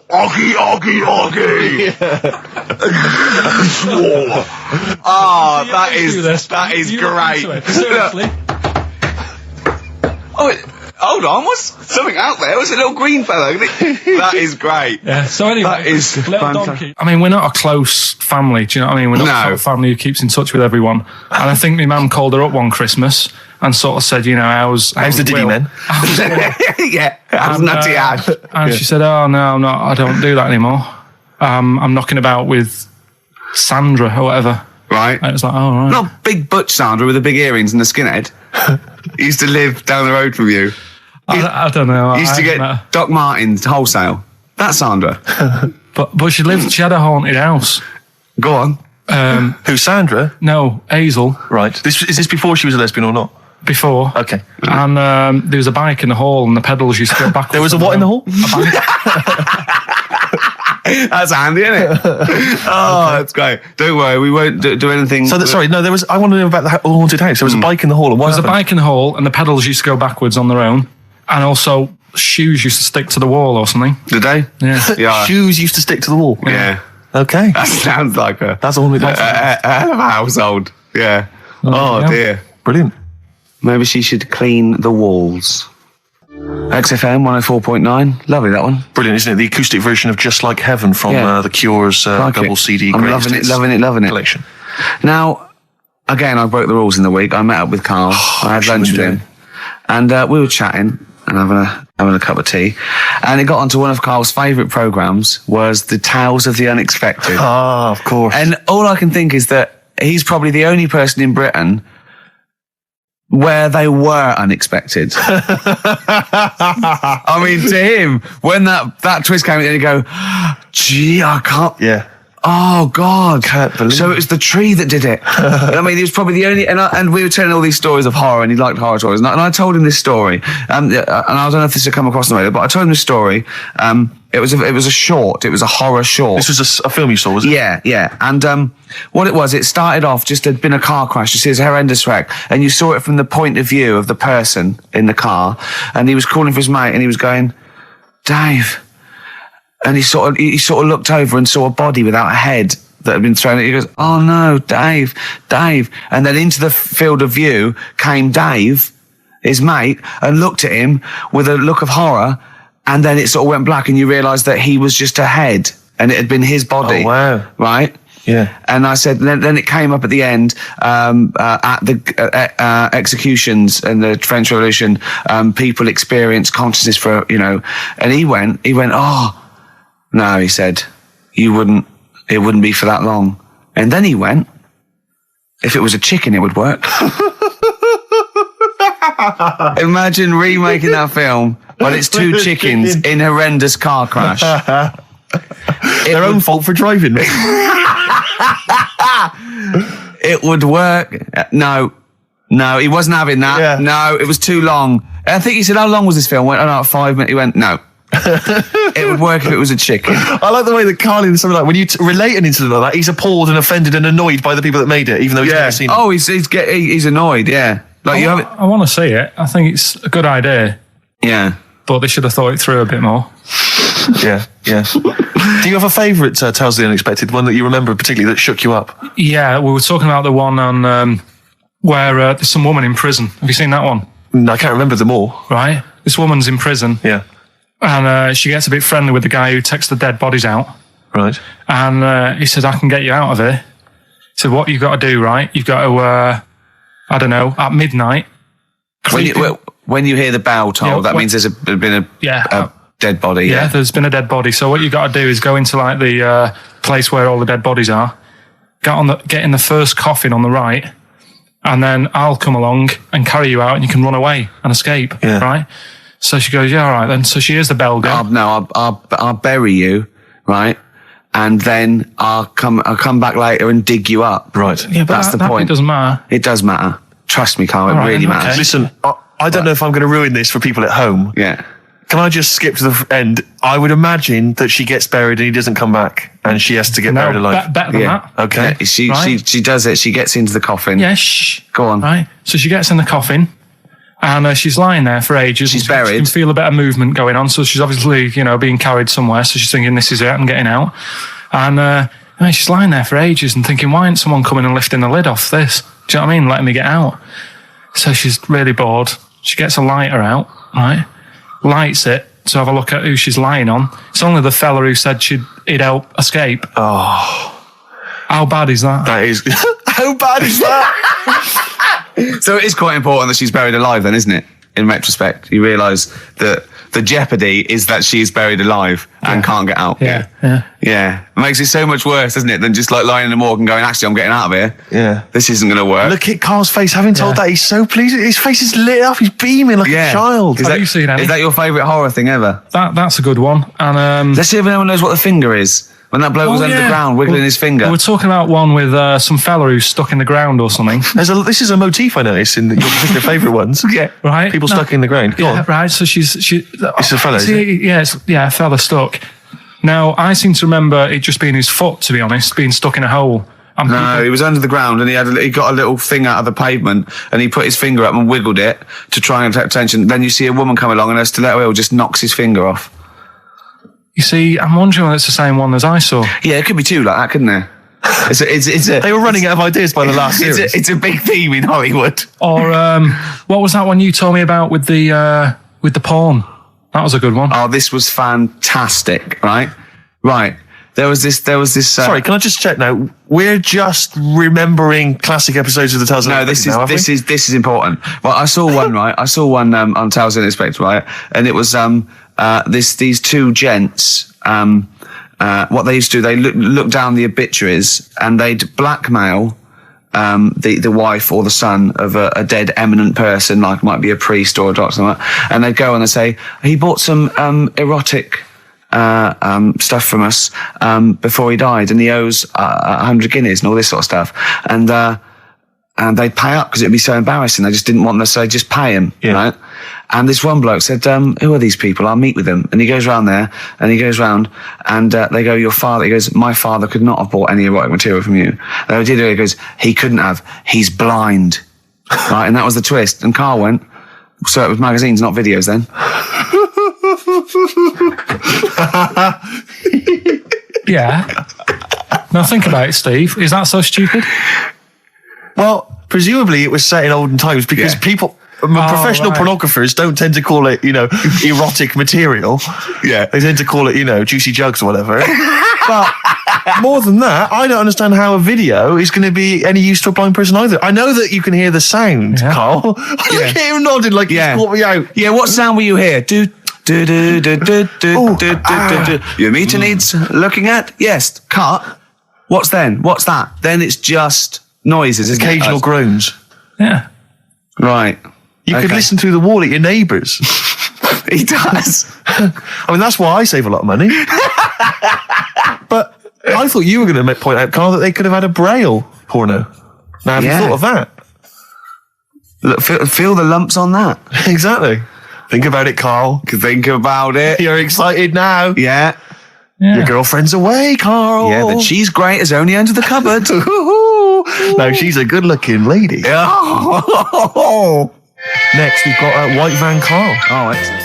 Stereophonics, Vegas 2 times, XFM 104.9 into the last hour. Yeah. And then 3 shows to go. That's true enough. Until we're off the air. I'm Ricky Gervais. With him, Steve Merchant. Karl. Oh, yeah. All right? Yeah. Go on, tell you. We cut short last week, weren't we? You had an amazing story about Neil Armstrong, didn't you?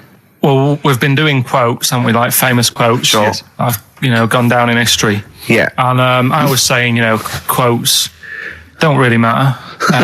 It's more the situation that you're in than the quote itself. Go on. So, like Neil Armstrong, if he'd have said, "What?" tie bacon round your head. I'm as happy as a pig in dust. Yeah, that would have still gone down in history as like being the thing that Neil Armstrong said, wouldn't it? Yeah. Yeah. But space is driven in mental, probably would have been.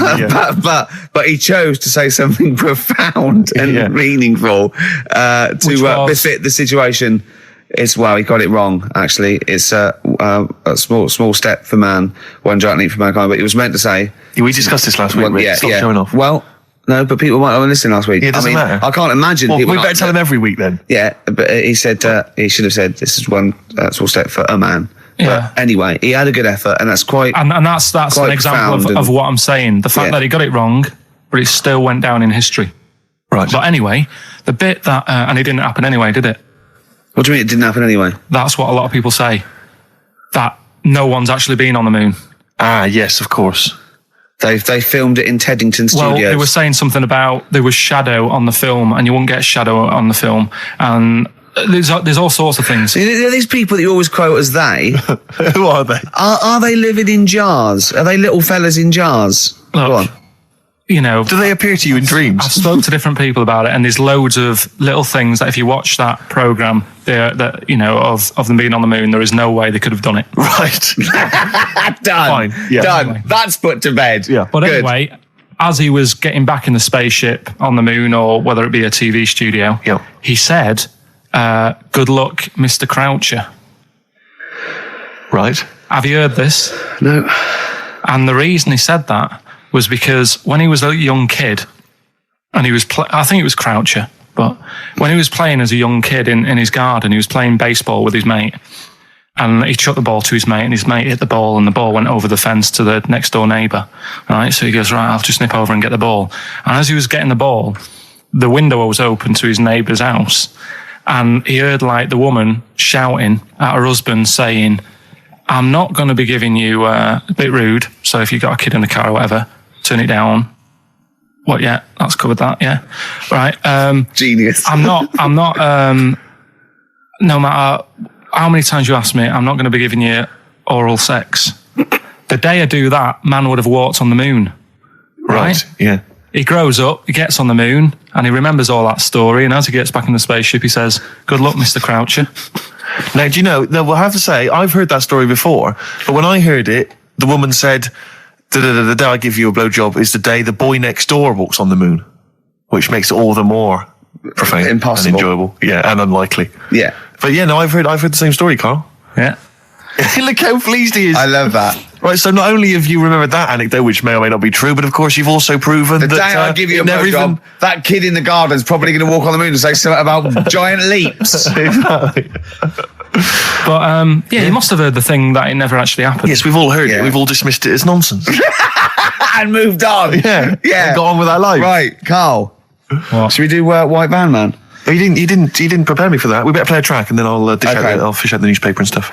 This is a good little bootleg track here from Meats and Poultry here. They've mixed A with Outcast. Right. Of course, it's great. Is it highly illegal? It is. So people shouldn't rush to their tape machines now and press play and so record. whatever you do, don't record this now if you're recording. Hold on, don't say anything. Well, that bootleg's going under the name of Nothing, Miss Jackson, I think, by Meats and Poultry. So there you go. I do love these bootleg things because they're so pointless, but they're so enjoyable. Yeah, it's great. It's fun to do. Yeah, exactly. Really good they're fun. Great. But not as much fun as White Van Carl. White Van Carl, absolutely. Do you want to explain the premise? Well, we take the son asks someone else and asks Carl. It's simple as that. The son have just taken a normal person. We flipped it. We're going to ask Carl the same questions about the week's news. Yeah, just basically your opinions, Carl, as ever. What do you make of, well, obviously the big news, David Beckham's broken foot? Is this a big concern for you? No, I mean, he's sad. You know, he's sadder for him more than anyone because, you know, to like be in the World Cup is like the main thing for him, isn't it? Yeah. But he's still a young lad, and I don't think he'll give up. I reckon he'll still turn up. He'll be all right. And good luck to the lad. You know I like David. I'm not going to slag him off. Voice words. He says that like he knows him, like he's popping round for drinks later. Yeah, like we tried to stitch you up. Go on. But obviously yesterday, was it yesterday? I think maybe Thursday. The Sun printed a big picture of David's foot and encouraged everyone to touch it at midday, because hoping that this would somehow, if we all thought and prayed together, somehow that would help his foot heal. Do you believe in that? No. Any belief in that? No, you're going down the old Yoragella route, aren't you? Sure. And it's stupid. Yeah. I'm sure. I mean, it's nice effort and everything. It sort of cheers everyone up. Hold on, you believe in ghosts and warlocks and licking toads? Why is that any more stupid than all those things? It's not going to work, is it? All right, fine. It's rubbish. Okay. Eminem, Without Me, on XFM 104.9. I'm Ricky Gervais, with me Steve Merchant. Hello there. Little Karl Pilkington. Into the last hour, 3 hours of broadcasting to go, Karl, for us. 3. Yeah. What are you going to be doing? Three Musketeers. Because you'll obviously still be working here. You have a day job, don't you? What is it you do exactly? I make stuff. You make stuff? What, like furniture? Promos and stuff. Oh, right. Sort of a bit of in talk there, but basically like little trails for the station. Yeah. That's what I do all week. Yeah. So you'll be back to doing that when we're off? You don't talk to anyone, do you, in the week? You just hide in your little sound booth thing, and you really don't talk to anyone, do you? Much? Not really. No. I mean, you might call up. Yeah. But no, I keep myself to myself. Yeah. Then you don't get bogged down in the office politics and stuff. Yeah. Is there a lot of office politics here? I don't know. I don't get involved in it. Oh, yeah.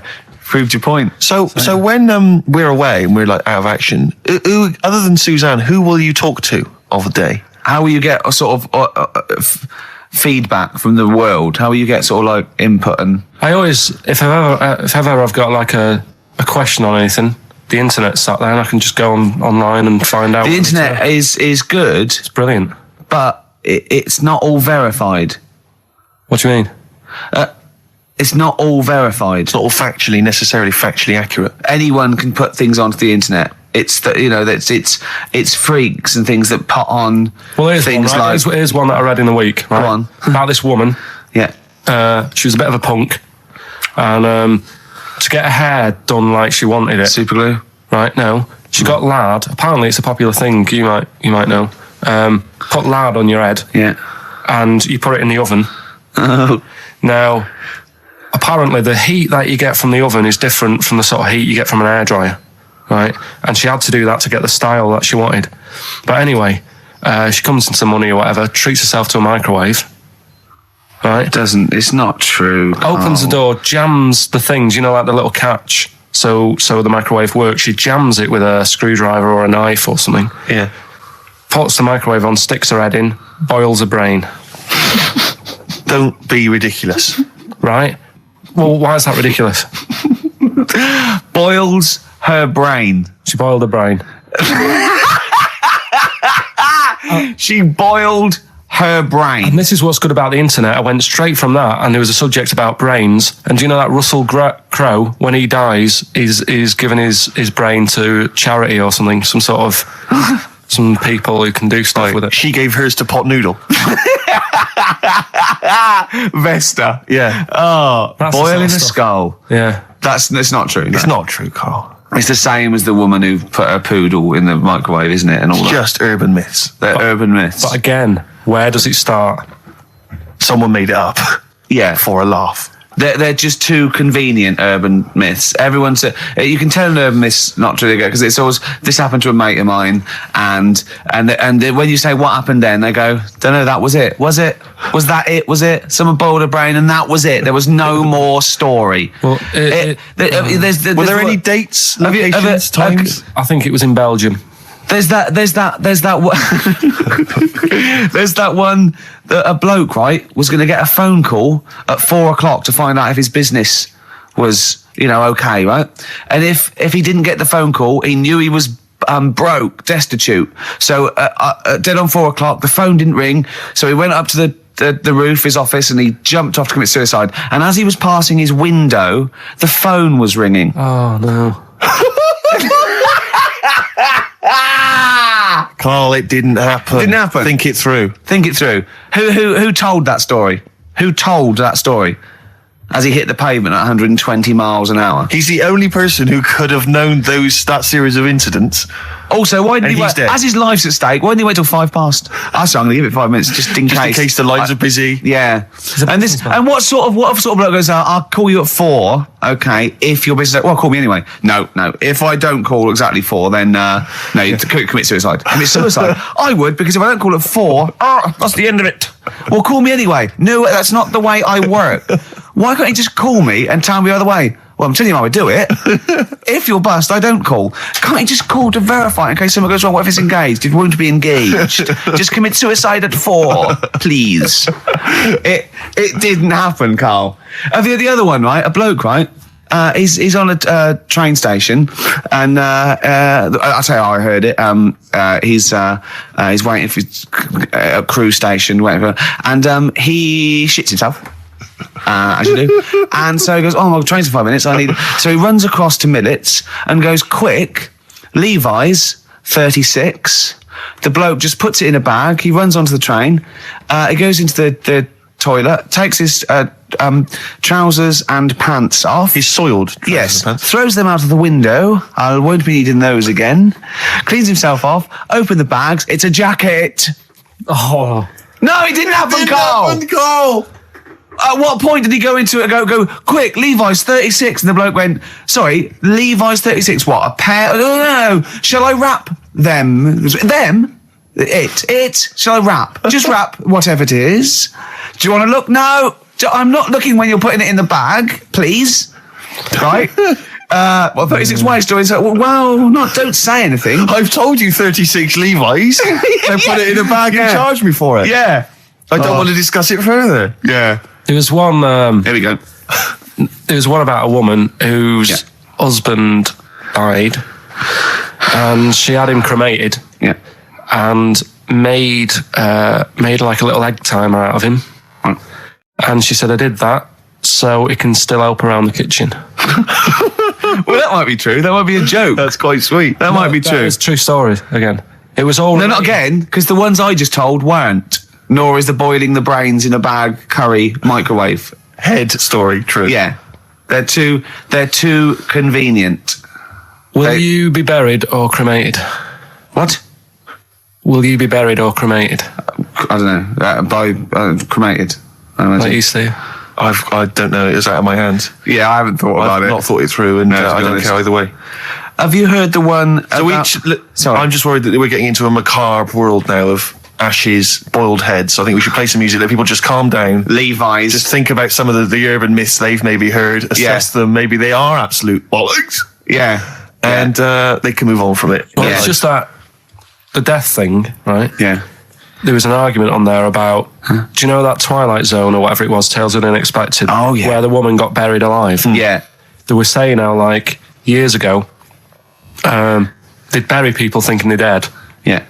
And they've recently, like, dug coffins up, and then the people who were in the coffin weren't dead. They might have just been, like, in some sort of deep sleep or whatever. And they've lifted the lid off, and there's scratch marks on the thing. Yeah. And that's pretty scary. Makes you think, I hope they check these days. That's all. I'd like to play a beautiful song now by Cat Stevens called Lillywhite. It's lovely. A song for the lovers room? Yeah. Smiths, Cemetery Gates. Great, wasn't it? Always cracking. Off the Queen is Dead. Voted best album of all time, I think, in an NME poll. I don't think it is their best album. Strangers Here We Come. I agree. I agree. Yeah. Cracking. Anyway, Carl, so people are arguing on the flight. How did you enjoy Edinburgh, by the way, anyway? Because I saw you up there briefly with you and Nick Frost, your new mates, Nick Frost and Simon Pegg. You know, he prefers them to us now. I know, apparently, I could tell that from just talking to him. It was the way he was sort of looking at them, he was just smiling at Nick Frost. It's his new best chum. You love Nick Frost, don't you? Would you have preferred it, right, if I went to Edinburgh and had to sit with some people that I really didn't like? Would you have been happier for me? No, do you know, but... so I had a great time with Simon and Nick, and they're nice people. But he kept going to, oi, Nick, tell Ricky that story. And Nick and Simon, all it was, right, and their ghost stories, he loves them because they believe in ghosts. Oh. It's not just they're great blokes with great sense of humour, just because they believe in ghosts. You go and tell him that. He goes, how do you explain that? I was going, well, I wasn't there. What was that one you told me and it was completely wrong? About the... It was, oh yeah, right, it's years ago. Oh yeah. Some in olden days. Oh sure. When ghosts roamed the earth. Once upon a time, you mean? Yeah. Some doctor or something who was into like the way bodies work. They got their head cut off. Who did? The doctor? Yeah, he was doing a bit of an experiment. And he cut his own head off? Yeah. Okay. And it was about, he said, when my head's in the basket, I'm going to blink my eyes. Right. Okay, sorry, hang on, let him finish. And, so the doctor has chopped his own head off, and he's told everyone, I'm going to blink my eyes. He's in the basket, and he goes like, right, I'm going to blink my eyes about, as many times as I can. So quick, count them. And they count, and he got to like 15 before he Right. died. Now, this is how Karl told me that. Till Nick Frost explained that, Karl told me, he said, right, well, a bloke, right, he had his head cut off, and when his head was in the basket, he went, count how many times I can blink. And I went, well, that's rubbish. He went, no. And Nick went, well, no, he actually said, when my head's in the basket. He went, and Karl went, all right. I said, Karl, do you know the subtle difference? Do you see the subtle difference? I have to say, though, guys, I still don't really understand what went on there. You've both lost me. The story is that a bloke who'd been found doing... you mean that Karl just explained it and that was a clear version? Because I still don't know what you're talking about, Karl. Well, this bloke had his head cut off at experiments against God. He was a doctor in the, in olden times. Yeah. And when they cut his head off... Why did they cut his head off? Because it was... he was crimes against... Exactly, he was executed, yeah. And he said to his assistant, when my head's in the basket, I'm going to blink, count how many times I blink and write it down as an experiment, right? Karl told it to me, like his head was cut off and he went in the basket, and when his head was in the basket, he looked up and said, count how many times I blink. Yeah.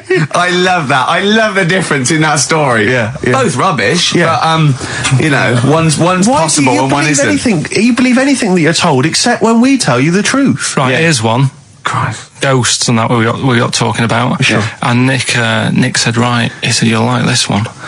He said, my auntie was having loads of problems. Why are you whispering? It's not illegal to talk about ghosts on the radio. No, but he's hearing this. So the auntie's in the house and that, and furniture's moving about all the time. Oh God. And they were like, no, Steve, he told me this one. This is such rubbish, mate. No, come on, let's listen. I'm going to leave it to you. I'm going to sit back and enjoy it. I'm just going to watch your face, Steve. Right. Sorry, so I missed the beginning there, Karl. There's an auntie in the house. Basically, Nick's auntie. Right. In the house, things moving around all the time. And it was just annoying every time she tidied up. It was like... it was just annoying. Making a mess. It was one part annoying to two parts scary. Yeah. So stuff was moving around all the time, and he said, right, we need an housekeeper. Rather than having the house a mess, until we sort this out. Stop it! I've got the vicar coming round. Stop moving stuff around. Oh, yeah, go on. They said that shouldn't be in the pants drawer. Let's put all the furniture in one room, right? So just have one room that's a mess, and have all the others empty. Because I love the poltergeist can't really... It can move wardrobes around, but it can't open a door to put it in another room. Yeah. Poltergeist going, I'm just making this room messy. I wish someone would open the door so I could... Go on. Yeah, but... So all this stuff's in this room. So they moved all their furniture into one room? They put, like, the drawers in there and everything. And it was really uncomfortable, because they were all, like, on top of each other. They sat in the room with all the stuff? Yeah, they had to, because that's where the three-piece suite was. Okay. Oh, God. Right? All right. Oh, God. So they sat there, right, all crumpled up and that, but nothing can move because it's so tight. I think things were trying to move, but everything was so tight. They foxed that poltergeist. So anyway, one night they sat there, like, sort of a bit awkward watching the telly and that, and they hear some banging in the next room. So she goes, oh God, what's that? Oh, he hadn't moved in, had he, the ghost? So to some of the empty rooms. So there's this He's moved some friends and family in. There's this banging about going on. She gets up, right? Yeah. And what it is, they had the baby in the next room because there wasn't much room for the cot. Right, so they left the baby with the ghost. So they go into the room where the baby is, and the banging. Yeah.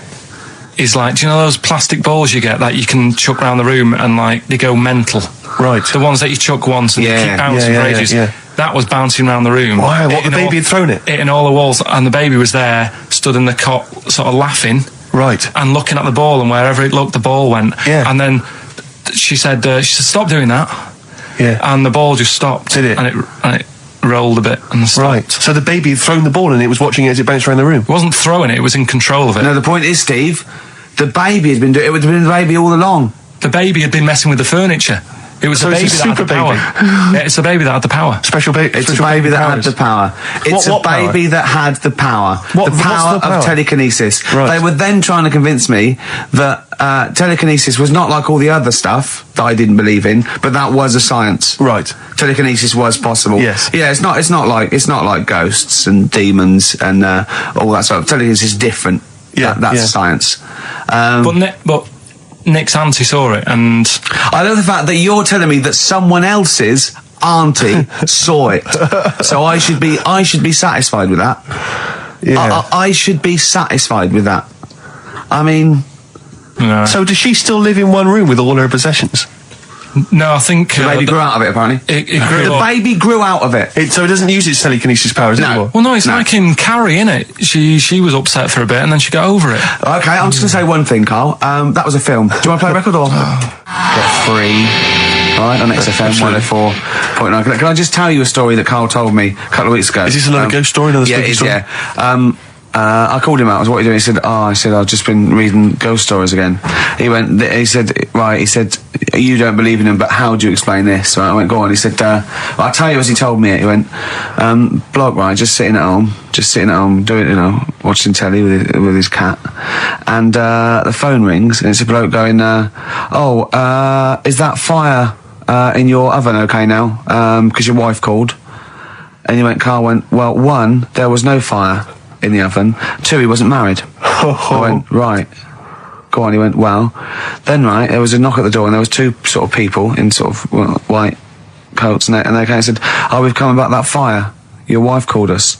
He went, 1, there isn't a fire in my oven, and 2, I'm not even married. Right? And he said, they saw the cat and they looked at the cat. It looks a bit weird at the cat came out, nothing. He said, and then he went back, sat down, phone rings, and they said, did they sort out the fire in the oven that your wife told us about? Oh. He went, 1, there is no fire in my oven. 2, I haven't got a wife. And Carl went, what do you think of that? I went, that's not it. He went, yeah. I went, That's the end of the I story. Went, what? He went, well, how'd you explain that? I went, explain what? I thought he was going to say, a year later we got married, but she died in an oven fire. Right? I thought it was going to be that. And I went, That's what? people winding him up. Yeah, or someone did report a fire oven, and their name was Johnson, and they looked up Johnson, they got the wrong thing, it was the gas board, and they sent around to the wrong person, right? Do you know, he went, yeah. I said, I explained it to him, he went, yeah. Why did they look at the cat funny? Oh, man alive, Carl. This is really weird, right? I was in my house once, right, and the doorbell rang. Yeah. Right, I opened the door, and there was no one there. Yeah. Right? And then I looked across the street, There's right, and there were some kids running away. Yeah. Now, how do you explain that? Yeah. There was another time, right, where, like, I opened the door, and there was a bloke goes, you've ordered pizza. I went, I haven't ordered pizza. And I heard my mate upstairs giggling and putting the phone down. Yeah. How do you explain that? Carl, seriously, why did you tell me that story? What did you think it was weird about that? The fact that it was 3 different people. Is this all the information? Is that the entire story? It was 3 different people. Did you fall hassling asleep him and not read the about end? A fire that didn't happen, about a wife that didn't exist, and a cat that didn't look happy.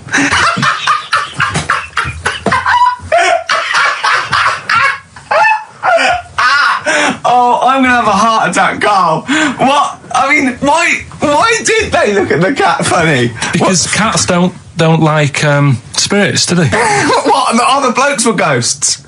Yeah. Yeah, that's it. So these are kind of beetle about type ghosts. These are ghosts who walk the earth as the undead, just winding people up slightly. That's lovely. That is lovely. Seriously, and a cat that did not look happy. But seriously, why would ghosts wander around just like winding people up? Oh, Maybe something did happen there years ago. Some fire. Some woman might have died in a house of a fire or something. Yeah. And it's sort of all happened again. Yeah, it's certainly a mystery. If you don't it's a mystery. I mean, I can't. What's this book you were reading? You were reading a book, which is interesting enough. It was the 14 Times. Oh, Carl. Yeah. Well, I don't know what to say. Well, I'll tell you this, Carl. There is a track that will spook you right out. This is Warren Zevon from what was it, like about 1979, early 80s? Oh, great track. Werewolves of London. Play this, Carl. But don't be scared. From 1978, Carl, Werewolves of London by Warren Zevon. Are you a fan of that? It's alright, great track, isn't it? Fans of Warren Zevon, maybe if you know he's got a new album out as we speak. Although, if you're a fan, you probably know that already. Yeah. If you aren't a fan. People who hate him would be interested in knowing that he's got a new album out. Yeah. Do you believe in, I think, lycanthropy? Is it not called? What's that, sorry? Lycanthropy. What's lycanthropy? Isn't that werewolfism? Really? Isn't it? Do you believe in that, Carl? They've found stuff, haven't they? They've found kids walking about who are all hairy. Because they've sort of grew up with wolves and that. Yeah. So, no, you see, two things there. You cannot take on acquired characteristics genetically. So if you grew up with wolves, it wouldn't suddenly make you hairy. There's been pictures, there's been stories on it, and I reckon a lot of people have seen the stories. It's a popular thing. You mean the kids that are born hairy? No, there's kids who've been born hairy, right? Yeah, that's it. No, but listen, and they walk around on all fours, and they drink milk from a saucer. Steve, this is remember that time with the maggot in the head? And getting out with bacon, and you were like laughing, and then people called up and said, yeah, I've seen that, I've read about that. Yeah, this is the same thing. Have you seen an XFM listener up close? Have you ever looked? They drink milk from a saucer. Yeah, they've got to be kept on leads. People who listen to this show. There's no point me telling you about stuff. There is. It's comedy gold. When you were at school, did you keep arguing with the teacher saying you're talking rubbish there? Teachers didn't teach us about werewolf boys and ghosts. They taught us maths. God, right. Tell the story about the manhole cover. Right, in the same magazine as the one with the cat and the fire and that. Don't tell me that story again, it gives me the shit. Yeah, a cat that's got a weird expression on its face is against God. Anyway, this isn't a scary story, this was just physics. Yeah. It was going on about the nuclear bomb and how powerful it is. And they put a manhole cover on top of one. Okay. Blew it up. Yeah. Never saw the manhole cover again.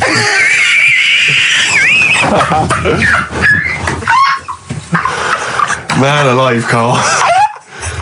Unexplained. What's going on there? Something weird is happening there. If anyone has ever seen that manhole cover, please get in touch. We'd love to know where it is. Oh, that's fantastic.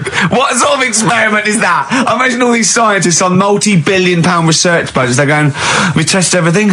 What would you do to a manhole cover? Don't know. That's like letting a couple of students exactly. have control of a nuclear Do you reckon it can send a traffic cone into orbit? Go on then, put it on there. I love that. Imagine that. What value is that? I'll tell you what we could do. We could put the manhole cover on it and aim it and then blow the bomb up, and the manhole cover would have someone's eye out.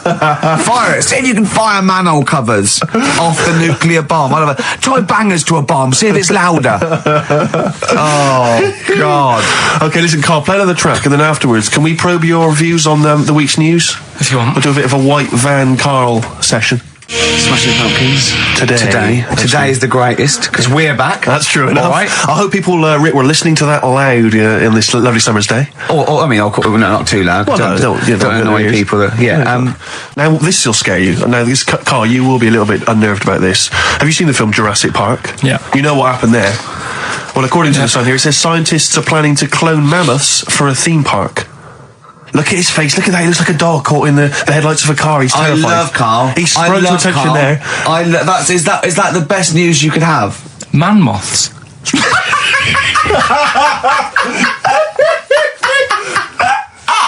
Right. Yeah, man-moths. I love the fact that that's why he was so excited that they bred a man-moth. What is this? Yeah, it's a human being that hides in your wardrobe and eats an entire jacket in a day. Yeah. What do you mean, man-moths? Mammoths. Mammoth, the big hairy cow from the Ice Age. I mean, elephant. You're not so excited about that, then?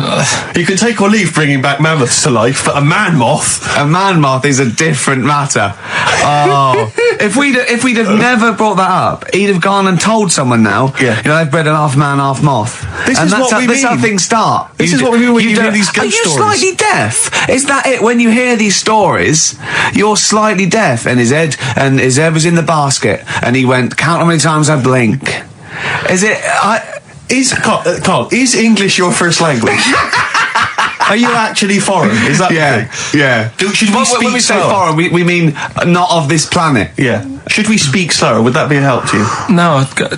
Go on. Next what do you make of that? Do you think that's good? Do you think that's good to bring back mammoths? Prehistoric animals. These giant elephants. They're slow, aren't they? It's not as if they're going to like get out and run fast and they can't capture them. They'll probably be a fence, to be honest, Carl. They'll probably be a fence. No, but you're asking it as if like, it could all go wrong, but it couldn't, could it? Well, really? but the point was about Jurassic Park is they thought it wouldn't go wrong. They thought they had it all under control. Have you learned nothing from Jurassic Park, Carl? Dinosaurs would say, think about it before you do it. But with a hairy elephant, it's not going to... Not a concern for you. Would you go along to see him? Would you be interested in that? If it was in the area. He's great, isn't he? I'd love a queue. Nothing right? impresses No, him. but what I'd like to do is Carl sitting like Yoda in a little cave, and I'd just like to see people like Tony Blair and Stephen Hawking in a queue, and they go and say, "Carl, got a bit of a problem." Thinking of cloning a man and a moth. Problem? Not an issue. No, if I'm in the area, I might cruise around and have a look at it. Otherwise, just don't send it near my clothes. Oh, that's fantastic. So it's just for a second. As the words man-moth came into your head, how excited were you? I mean, were you both terrified and excited? For the moment when you thought that they cloned a man and a moth? I pictured... what kind of face did he have? Did he have the moth's head, or was it a man's head? Just a little man head. Right, what was his face? What did it look like? He just was like a bit shocked. Perplexed, yeah. So it was like he'd been grafted onto the body of a moth without his consent. And when he was asleep, he'd woken up. He just went in to have a goiter removed, and they said, "We've replaced your goiter with the body of a giant moth." Yeah, is that all right, Mr. Jenkins? So he had the head of a little. Was it a little boy or a man? Little man. Right. Okay. And he's just bumping into a lamp. Just bumping into a lamp. If you went into hospital and they'd done something, what's the worst thing they do, right? What would you rather have done, right? You wake up and you've got lobster claws for hands. Right. You wake up and you've got duck's feet. Or you wake up and you've got one horn coming out of your head. The worst thing? Yeah. Probably the horn coming out of my head. Why? Get in the way. That'd be useful, wouldn't it, in fights and stuff? And for like parties, people would play quoits. I suppose the lobster claws would also be quite handy there. Definitely. Black Rebel Motorcycle Club, spread your love. It's time to give Carl... You're actually nervous, aren't you? I'm a little bit nervous. Just to recap, Carl is 30 this year. He never went to get his results of his GCSEs. So myself and Steve took it upon ourselves to phone his school, track them down, and we actually got your results. What did you think you took? Did English. Right. Maths. Yeah. Art. Right. And I think I did physics. Okay. Well, you didn't do any of them. Eh? You didn't do any of them. You didn't register. You registered for one exam and took one exam and got results for one exam. So I don't know what you thought you were turning up to, or you weren't registered, or you didn't. You're familiar with the notion of registering for an exam. You have to kind of officially register in order to be eligible. What do you mean, register? I turned up for a couple. Yeah, you can't just show up. You have to register for them. You have to pay this because it costs the school money, so they have had to have paid for you if they thought you were going to pass. You can't just turn up on the day and ask for some paper at the front. I never got a letter telling me that. Well, that's because you were never at school. But you did somehow register or registered for one exam. You registered for history. It's a topic that you've always been interested in. I was saying to Ricky before, World War II, I loved it. Not the actual event. No, the study of it. All the stuff like, about the Anderson shelters and stuff like that. Yeah. And the bombs and that. Mm-hmm. And then when I took it, it had nothing to do with that. It was more about the Tudors. So the Second World War didn't come up? You mean there were no questions about the Anderson shelters? Nothing. That's devastating. So what are you expecting the result to be? Is that seriously? Is that it? Yeah, it's the only one you took and registered. As far as the school is concerned, or certainly it's the only one that counts. It's the only result. It's the only one that counts. Yeah, you've got. I don't. Did you register for yours? Yeah. Yes. I've got certificates and everything. So what, do you do that before the exam? Do you have to go somewhere and sign something, or? Yeah, you don't check your results and then decide if you want to register. It's not like Millionaire, when you look at the question and go, I think I'll take the money. Yeah. You go. No. But anyway, you must have registered for one, or maybe your teacher put you in for Well, I didn't do it. They must have been confident. They must have been confident. They must have thought your best bet was history. Right, so, what did they get? You got an E. Which I think, I mean, technically, is a pass. E?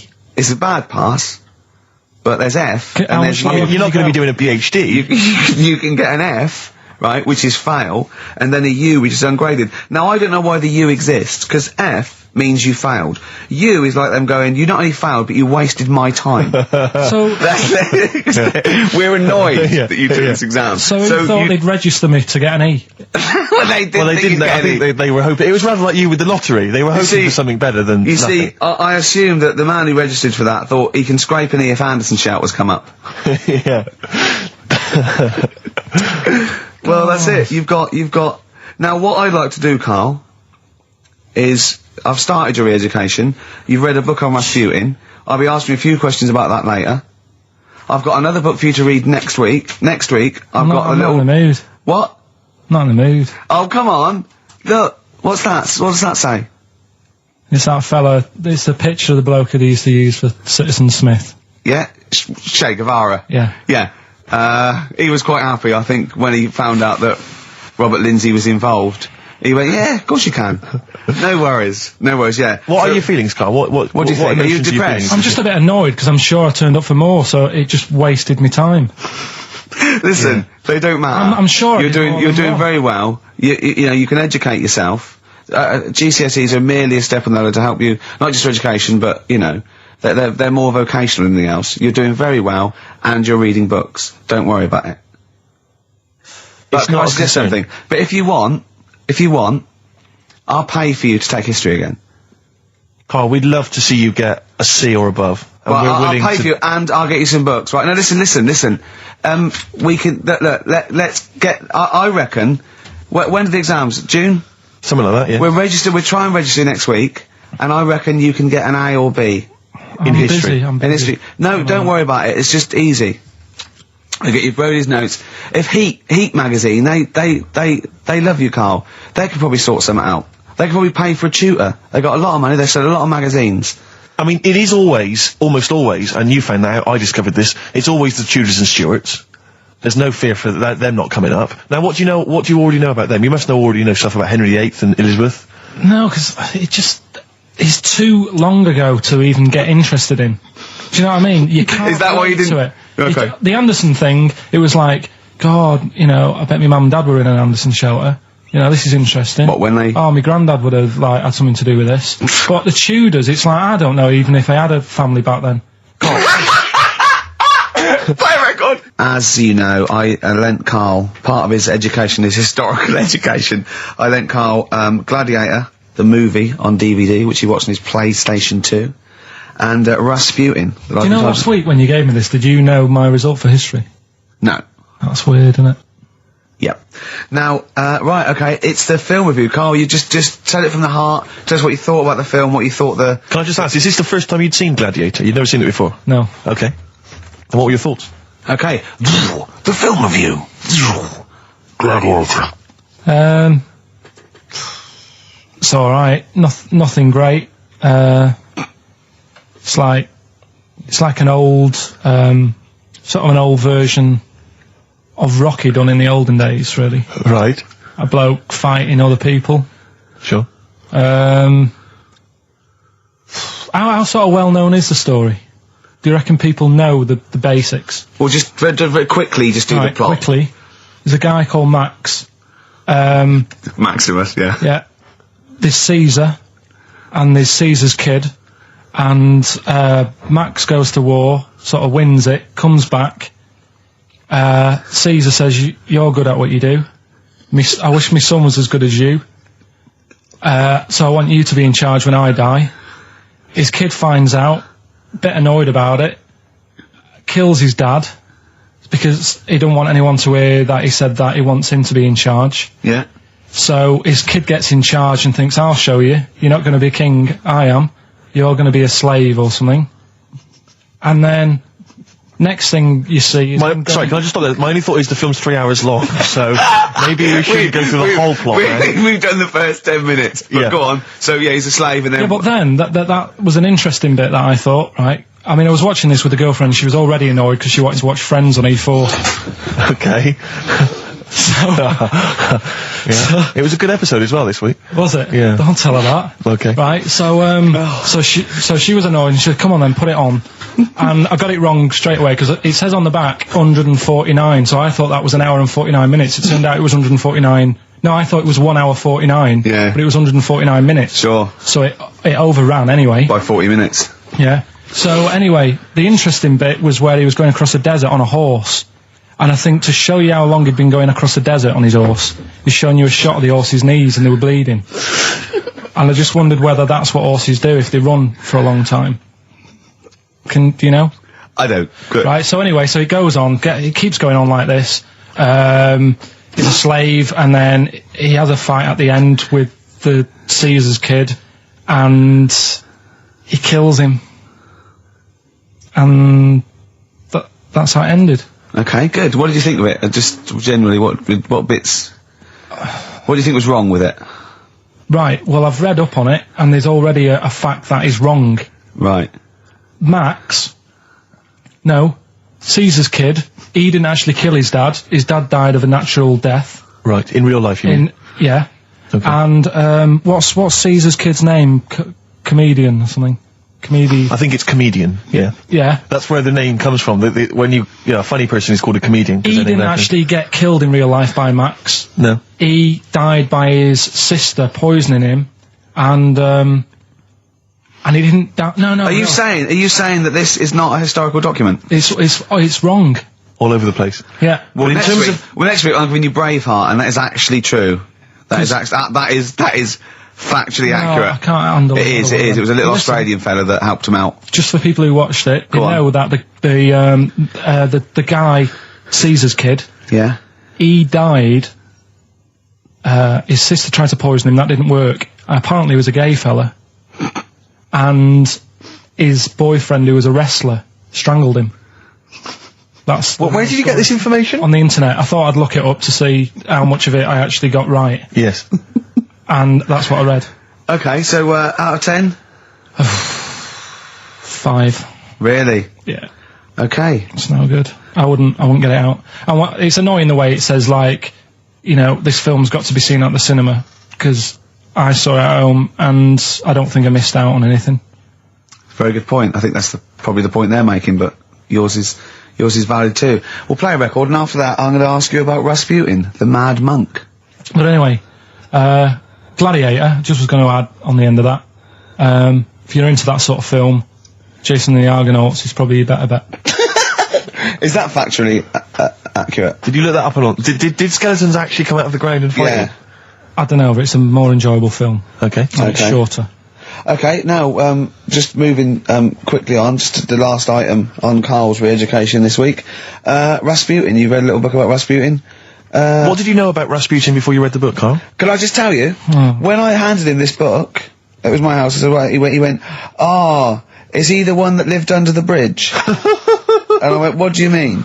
He went, the fella that lived under the bridge, and you had to pass him and Jane, went, you're thinking of, Rapunzel. And he went, yeah. And I went, well, that's not Rapunzel either. Rapunzel's, you had to say, isn't that, you had to guess his name. The person who lived under the bridge was a troll in the Three Little Brick Rough. I'm a troll, foldy well. So, to answer your question, Steve, that's what he knew about Rasputin.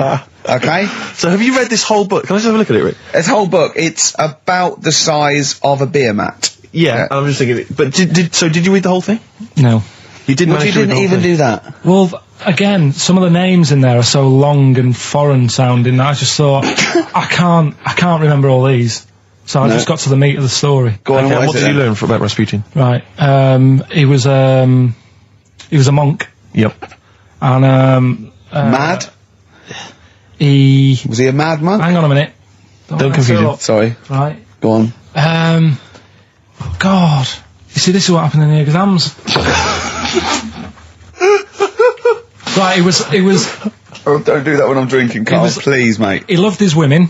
And that's how the story started off. He had really nice... The story started off, yeah. He had really nice eyes, and that's what everyone fell for, especially the women. Yeah. Anyway, the people back then thought he had special powers because he could hypnotise people or something. Oh, yeah. And it was about a little lad who had some sort of blood clot on his leg. And he said, just calm down and you'll be alright. And people thought he had special powers, but what he was doing is saying calm down, and he relaxed, and it stopped the blood flowing sort of as fast. And that's how he got better. But anyway, that's the only bit of special work that he did. And then he kept going on, and he was going in brothels and all that.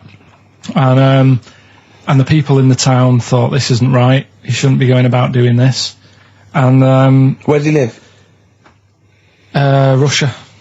Right. Is that right? Yep. What sort of era? I thought you'd know, about 1800. Okay. Oh, right. Okay. And then... Do you want to check that, Steve? You got the book? People got sick of him. People got sick of him, and they said, oh, we'll have to get rid of him. So they tried to... He loved cakes as well as women. Okay. So they said, let's poison a cake. And they poisoned a load of Easier than poisoning a woman, wouldn't it? And he ate these cakes, and it just didn't kill him, and they were like, God, what's going on? And they kept giving him more and more cakes, and... He was suspicious. And that didn't work, so the fella said, that's it, I'm going to shoot him. So... Well, I imagine it was the end of his tether. So... I mean, he was back and forth to Mr. Kipling's, He shot him once, and that didn't work, and the fella thought, oh my God. And he started running away, and Rasputin's running after him, and he shoots him like another... I think he took 4 bullets. Face full of Battenberg. 4 bullets. Who's going to swear then? 4 bullets it took to kill him, and then this fella who was after him chucked him in an icy lake, and that was the end of him. But I don't understand sort of... What don't you understand, Carl? Well, the fact that, he's a bit of a name in history, and I don't understand why, because it just sounds a bit like my brother.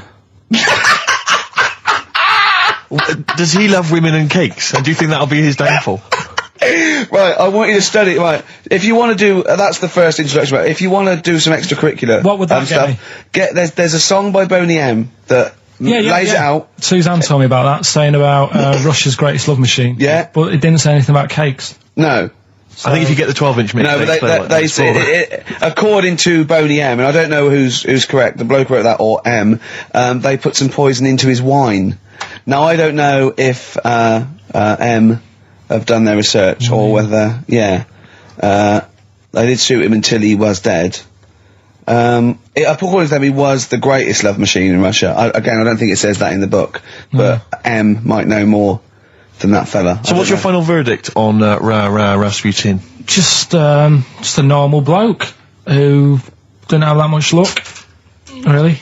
That's what I don't understand. I was waiting for something special at the end, but just a normal fellow, really. Yeah, just an everyday... Happens all the time, doesn't it? Just an everyday mad monk. Yeah, just an everyday mad monk. You have to shoot and poison and throw in icy lakes to kill him, and who loves women and cakes. I mean, come on, do we need another one of them? Boring. So what would you say about him, then? How would you sum him up? I think you've done it. I think you've done it. There you go. So next week, Che Guevara? You going to read the book? I don't know. Come on. Next week, Che Guevara. Take it home. There he is. Give it here, then. Yeah. Anyway, okay then, well, you were tested on Che Guevara. Right, Carl. We should just remind people what happened, because last week... It's a little series. I've got lots of these little books, right? They're about, 2.5 inches long by about, 2 inches wide. Those tiny little things you see in the, sort of on the front counter of Waterstones or Smiths, and it's The Life and Times, a series of all the greats in history. Last week you read about Rasputin. You wasn't impressed. No. This week... This book's a little bit thicker than the Rasputin one. No, it's the same, I think. Was it? Maybe the writing's bigger writing or something. But okay, Che Guevara. Who was Che Guevara? Just now, you learnt to pronounce it, right? And how did you remember? You told me the week how you remembered what his name was. Che is like shake. and his surname is like guitar. Right. Shavar. Okay. But anyway, right. Tell us what you know, and we'll ask. Right. First of all, his name isn't really Che. Right. It was something else, and Che means buddy in wherever he's from, Argentina. Mm-hmm. Right. That's right, isn't it? Yeah. Yep. Right. So anyway, he was born, and he was. By the way, Carl's not reading this from a book now. This is all out of his own head. This is not pre-planned notes. No, this is. I mean, I know it sounds written, but he's just. Yeah. Right. Here we go. Go on. He was born. He had bad asthma as a kid. Right. Which I thought was quite interesting because they didn't have cars and that back then, and that's what they're blaming asthma on these days. The bad build-up of traffic and that. Well, they did have cars, Carl. Not as many as they have now. Okay. So that was something I picked up early in the story. He had asthma. Yeah. His dad was into he wasn't a politician or anything, but he was, they were into the politics. Sure. So he sort of grew up around a family who was into, watching the news and that and keeping up to date on what's going on in the world. So that sort of rubbed off on him. He went to school. He was doing stuff on medicine. Yeah. Yeah. He wanted to be a doctor, or he thought he did. Yep. Anyway, he learned really quick. He did 6 months work in about 3 months. So he could have some time off school or something. Right. So he took that time off and went to travel South America with his mate on a motorbike. Yep. Yeah. And he saw all this bad going on in the world, and he thought, oh, this is bad, this. Yeah. I could do something here. I could change this, make it a nicer place to live. So he said, what I'm going to do is join a gang that sort of is against the like the government. Yeah. Right. Right. Am I right so far? Yeah. You're doing very well. Right. And the woman who he met, who was running this gang, is a woman called Hilda, who he later married. All right. And Hilda introduced him to Castro. Right. Who was the head cheese of the gang. Right. Who wanted to change things. Okay. And so she said, this is I think his real name was Engelbert or something like that. Ernesto. What? Ernesto. She said, this is Ernesto. He does medicine. Should have him in our sort of army. So when there's injuries and that, he can make people better. Yeah. So he said, yeah, all right then. So he joined the gang, and they went went to sort of. I'm chopping it down a bit. No, sure. You're condensing it. It's not in real time. No. So anyway, so they go. It feels like it. You see, this is why I just wanted you to ask me questions. Well, listen. Let's cut to the chase then. So obviously, he made his name as part of the Cuban Revolution. Yeah. Yeah. Do you know what date that was? About. No, I don't. Okay, and obviously, so he was a big involvement in that. Yeah. In which country was he caught? It was caught in Bolivia. Yeah. How did he die? They executed him. Yeah. They shot him, and his last words before he died, right? The guy's there with the gun, and he wasn't scared. He wasn't crying or anything. He said to the bloke with the gun, he said, "Go on, shoot me. Be a man." Yeah. He said, yeah. And they shot him. And did it tell you what happened to him after that? His dead body? No, but Suzanne was telling me about this the other night. She said there's more to it than that. They stuck it in a glass coffin, didn't they? Well, no, but before that, they cut off his hands and his feet and sent them to the. No, and because they buried him in different places, and then they buried the body. I think they might have sent the hands to Fidel, but they buried him in an unmarked grave because they didn't want anyone to start using his grave or his tomb as a place of martyrdom.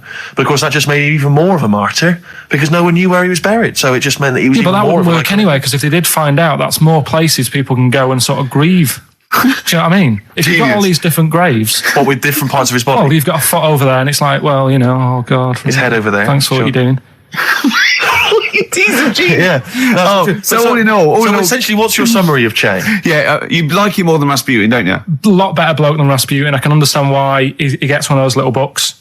Well worth knowing about, and good bloke. Did a lot, Crammed a lot into his short life. Yeah, but interesting bloke.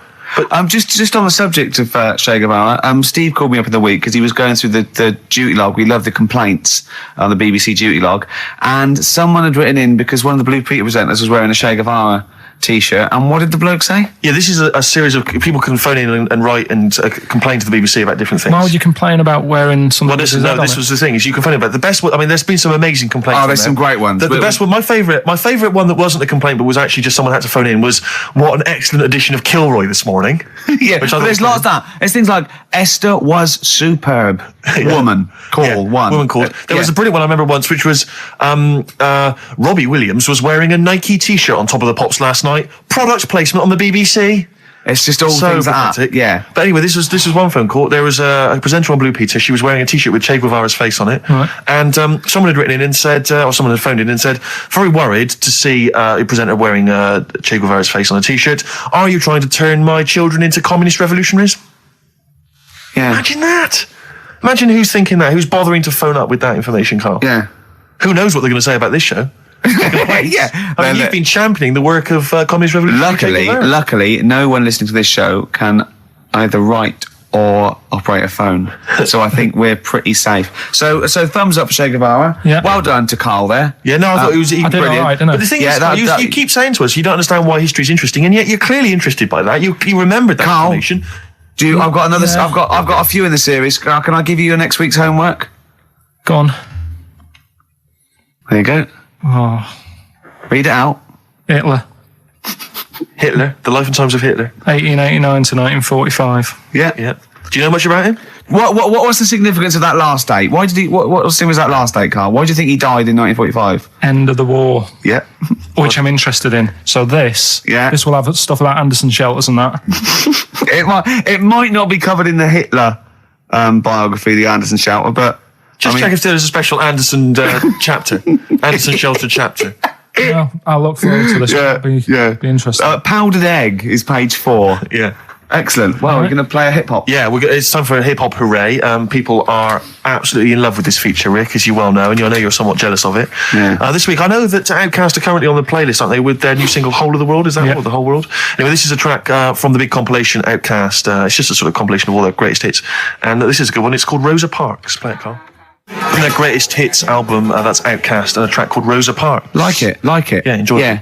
Now, we just had a call from someone impressed by Karl, and Karl's very pleased because this guy has actually done a Ph.D. on Che Guevara. So in theory, whatever subject he chose, in theory, he's probably one of the experts in the world on this particular field. Now, hello, are you there? Yeah, I'm here. Hello, what's your name? My name's David. David, now where did you do your PhD? Did it at UCL. Did it at UCL, mild college. And what was the actual title of the PhD? It was Che Guevara's influence on class struggle in Europe in the 60s. And what did you think of Karl's performance? I thought he did really, really well. The only thing, I'd never heard those last words before. So Karl actually knows something you don't know. Yeah, possibly. Although you presumably not take that as verified information. You probably wouldn't take everything Karl said as gospel. You'd probably look it up yourself, would you? I probably would have a look, yeah. Did you know about babies' eyes? Sorry? Did you know that babies' eyes don't grow? I didn't know that. You see, that's why you shouldn't take things Karl says as gospel. Because it come out with something, vaguely intelligent, and then say, "Did you know about babies' eyes don't grow?" Any questions that you'd want to test Karl on? Any thoughts? Anything he missed there on the history of Che Guevara? I think he did really well, and I think he should be congratulated. Because Karl has problems with understanding why people are interested in history, and even though he's been reading these books, he keeps saying, "Why does anyone care about history? Why is it important?" What would you say to Karl? I think he should maybe then look at who Che Guevara did influence and why he still influences people today. Yeah. Well, he knows that he influenced Citizen Smith, and he knows that if McDonald's ever wanted to swap Ronald McDonald for Che Guevara, it would cost him an awful lot of money. So he is trying to apply it to the modern world. He is having a go. Well, maybe you should think like why Rage Against the Machine have him on their T-shirts. Good point, Karl. Why do you think of that? Why do you think they have him on the T-shirts, Karl? I don't know. Maybe that was a design of the T-shirt. Maybe they wanted another T-shirt. Maybe they wanted Ronald McDonald, but didn't have any in. Sure. And they said, "Oh, we'll have that one there then." Well, thanks very much, Dave. Just before you go, do you think Karl would be an interesting subject for a PhD? Yeah, very much so. Yeah. Okay. Well, if you're not, well, hopefully one day you'll become a professor and you can maybe set that as some coursework. I could do, yeah. Karl Pilkington. Imagine that. Cheers, Dave. Having an MA in Karl Pilkington. Thanks very much, Dave. Okay, bye. Cheers, bye. That's good. My teachers never did that. What, encouraged you in that way? Never said well done. So, Really? Yeah. But you never showed up. Yeah, you have to be in the same room. They were too busy saying, who are you? yeah. No, but Mrs. Matthews, me head teacher. Oh, let's not lay into Matthews again. Not Matty Matthews. Not Grimble Matty Matthews. I'd never be a high flyer. If she could see you now. What did she say? You'll never be a high flyer? She said that to me, mum and dad. Really? On a parents' evening. That was after I'd played the drums in Little Donkey. She clearly didn't know what she was talking about. Table 60. Lisa Tarbuck. That's Corner Shop. Lessons learned from Rocky 1 to Rocky. I love that guitar. That's great. It's real glam rock. That's T-Rex and Bowie. I was going to play some from Ziggy Stardust today, but instead I brought in a different album. I want to play a bit of Bowie. Is that all right? Oh, of course, yeah, always. Bit of Beatles. Still to come up, by the way. With the education of Karl, last week he did Che Guevara. He did very well. Yeah. Before that, the week before that, you learned all about Rasputin, didn't you? And this week you've been studying Hitler, haven't you? How does that go? How do you reckon that? It's a bit tough. Okay. I mean, I'll give you the full story later, Steve. Do you know much about him? No. So, they're all linked. All these stories I've been reading, they've all got a similar sort of thing going through them. They have a bit of a tough upbringing. Things aren't going well, and they seem to take it out on other people. Okay. But I'll tell you more later. Okay. Yeah, I don't think you can... I mean, I don't think Hitler and Che Guevara... It's the same thing. Che Guevara, when he was a kid, had like asthma. Right? He wasn't an happy kid. Hitler, he only had one ball. Well, I was trying to find about that. Yeah, seriously, he phoned me up in the week. I said, "How's it going?" He went, "I've skimmed it. I've just skimmed it. I was looking for the testicle thing. Now I don't know if they left that out or it's not true." Right. He was trying to look up that Hitler has only got one ball. I think they only did it to wind him up.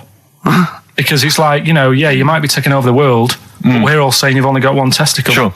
And it's did you look in the index and it's sort of Hitler, Adolf, family life, early childhood, testicles, absence of? Sort of skimmed through because one of mother brackets other. Albert Hall. The only thing I could find was at one point in like when he was trying to run the place, there was a meeting going on.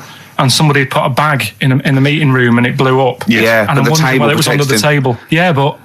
What, you're wondering if it blew a testicle? It was the testicle was under the table. No, the bag blew off the ball. No, the ball sack was probably hanging below the protective top, and so that's where he could have lost. But why would he have only just lost the one? Because the way he was sitting. Cross-legged or something. Sure. Okay. Well, I mean, again. Last week we had a Che Guevara expert phoned up. Maybe they could. Maybe there's a Hitler expert this time who could maybe phone up and confirm the testicle theory. XFM 104.9. Sorry, I was going to back announce that track and just mention it was Elliott Smith and the track "Son of Sam." Well, I think I'd just better ask Karl a couple of quick questions about Hitler. Then we can get on with our lives. Okay, we can tick that particular box. Yeah, Okay, Karl. Put that particular dictator to bed. It's week 3 of his education. You've nailed Rasputin and Che Guevara. I don't want to lose complete sight of those. I'll maybe ask you a couple of those in the week just to so you keep your mind on it. But Hitler, tell us the story. What have you learned? Do you want to ask some questions? No, not really. Just sum it up in a minute. What do you think? Do it in a minute. Well, can I ask some questions then? Where was he born? Austria. Tell us about his early life. Right, he was a young lad. Brilliant. What in his early life? Okay. Yeah. What's the name? His mum was his dad's second cousin, which is a bit weird. Yeah, that is weird. They had 5 kids. He's going, it's usually first cousin where I come from. Oh, that's unfair, isn't it? There's no need for that. There was 5 kids, but only 2 of them, including Hitler, including him and his sister survived. The others died at an early age. Okay. Right. Anyway, so they grew up, and the mum died and the dad died and that. And he thought, what am I going to do? Because he didn't do well at school, didn't have many qualifications. No. He liked art. Did he have a GCSE in history? Liked art, right? And then, so he said, right, I'm going to go out to Munich. I missed a bit out, actually. Jewish people were in Austria. He didn't really like them. Okay. He thought they got, special treatments and stuff, and just didn't like him. So he went to Munich, and he joined the army. Right. Yeah. Yeah. And he was in the army, and he got injured. Right. So he went to hospital, and whilst he was in hospital, the World War I ended, and he was like, "Oh God, I want to." I was enjoying that. Yeah, So don't, because you're breaking the concentration. Yeah, sorry. I'm not even sure I want to join in on this one, just in case. Okay. Right, go on. Right. So he was in hospital. He's in hospital. It gets a bit better. He's never that fit though. He's one of these blokes who was always ill. That was on something like 30 tablets a day or something. Comes out of there, joins some other army. God, I knew it all this morning.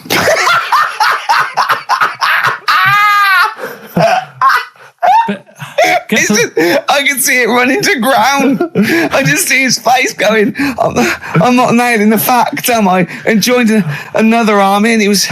Listen, let's try and help you. So Here's a good bit. I remember this bit. He thought that war to men, right, was like childbirth is to women. That's how important he thought he was. All right. Right? So it's like, you fight for 9 months, and at the end of it, you own something, right? Yeah. So, he goes on and all that. He's in Berlin. Yeah. And he's fighting his way through, like, trying to take over countries and that. And he does he do Berlin? Does he? Sorry, wait a minute. Is he Chancellor yet? What year is it? 35. Let's skip the kind of climb to power. Then he's now the dictator of Germany. Right, he's in charge. Yeah. And this is when, he gets his own back on the Jewish people and that, and he's got his own little armies, and he's setting fire to Jewish businesses and all this. And anyway, cut a long story short, please do. When he came to like fighting Britain, came a bit sort of unstuck. Yeah. Right. Started fighting. Not so easy, is it? This world domination, Adolf. Britain was there. France was helping out. Yeah. Americans were helping out. Yeah. So oh God. So a bit late, but yeah. He goes into a bunker in Berlin. Yeah. And it's all kicking off. Yeah. And apparently, like, Germany sort of surrenders. Yeah. Says it's all over. Forget it. We can't beat you. He was really annoyed with this, and he thought, I can't show my face around here. So because it would be embarrassing. He's with his missus, who nobody knew was his wife. Right. Eva. In this bunker. Yeah. And so he said, I've had enough of this. He shoots himself. Yeah. She poisons herself, and the chauffeur buries them or something, or burns them. Right. And in all the time he was in charge, 50 million people died. So that's 1918 to 1945. Yeah. Between it felt like that.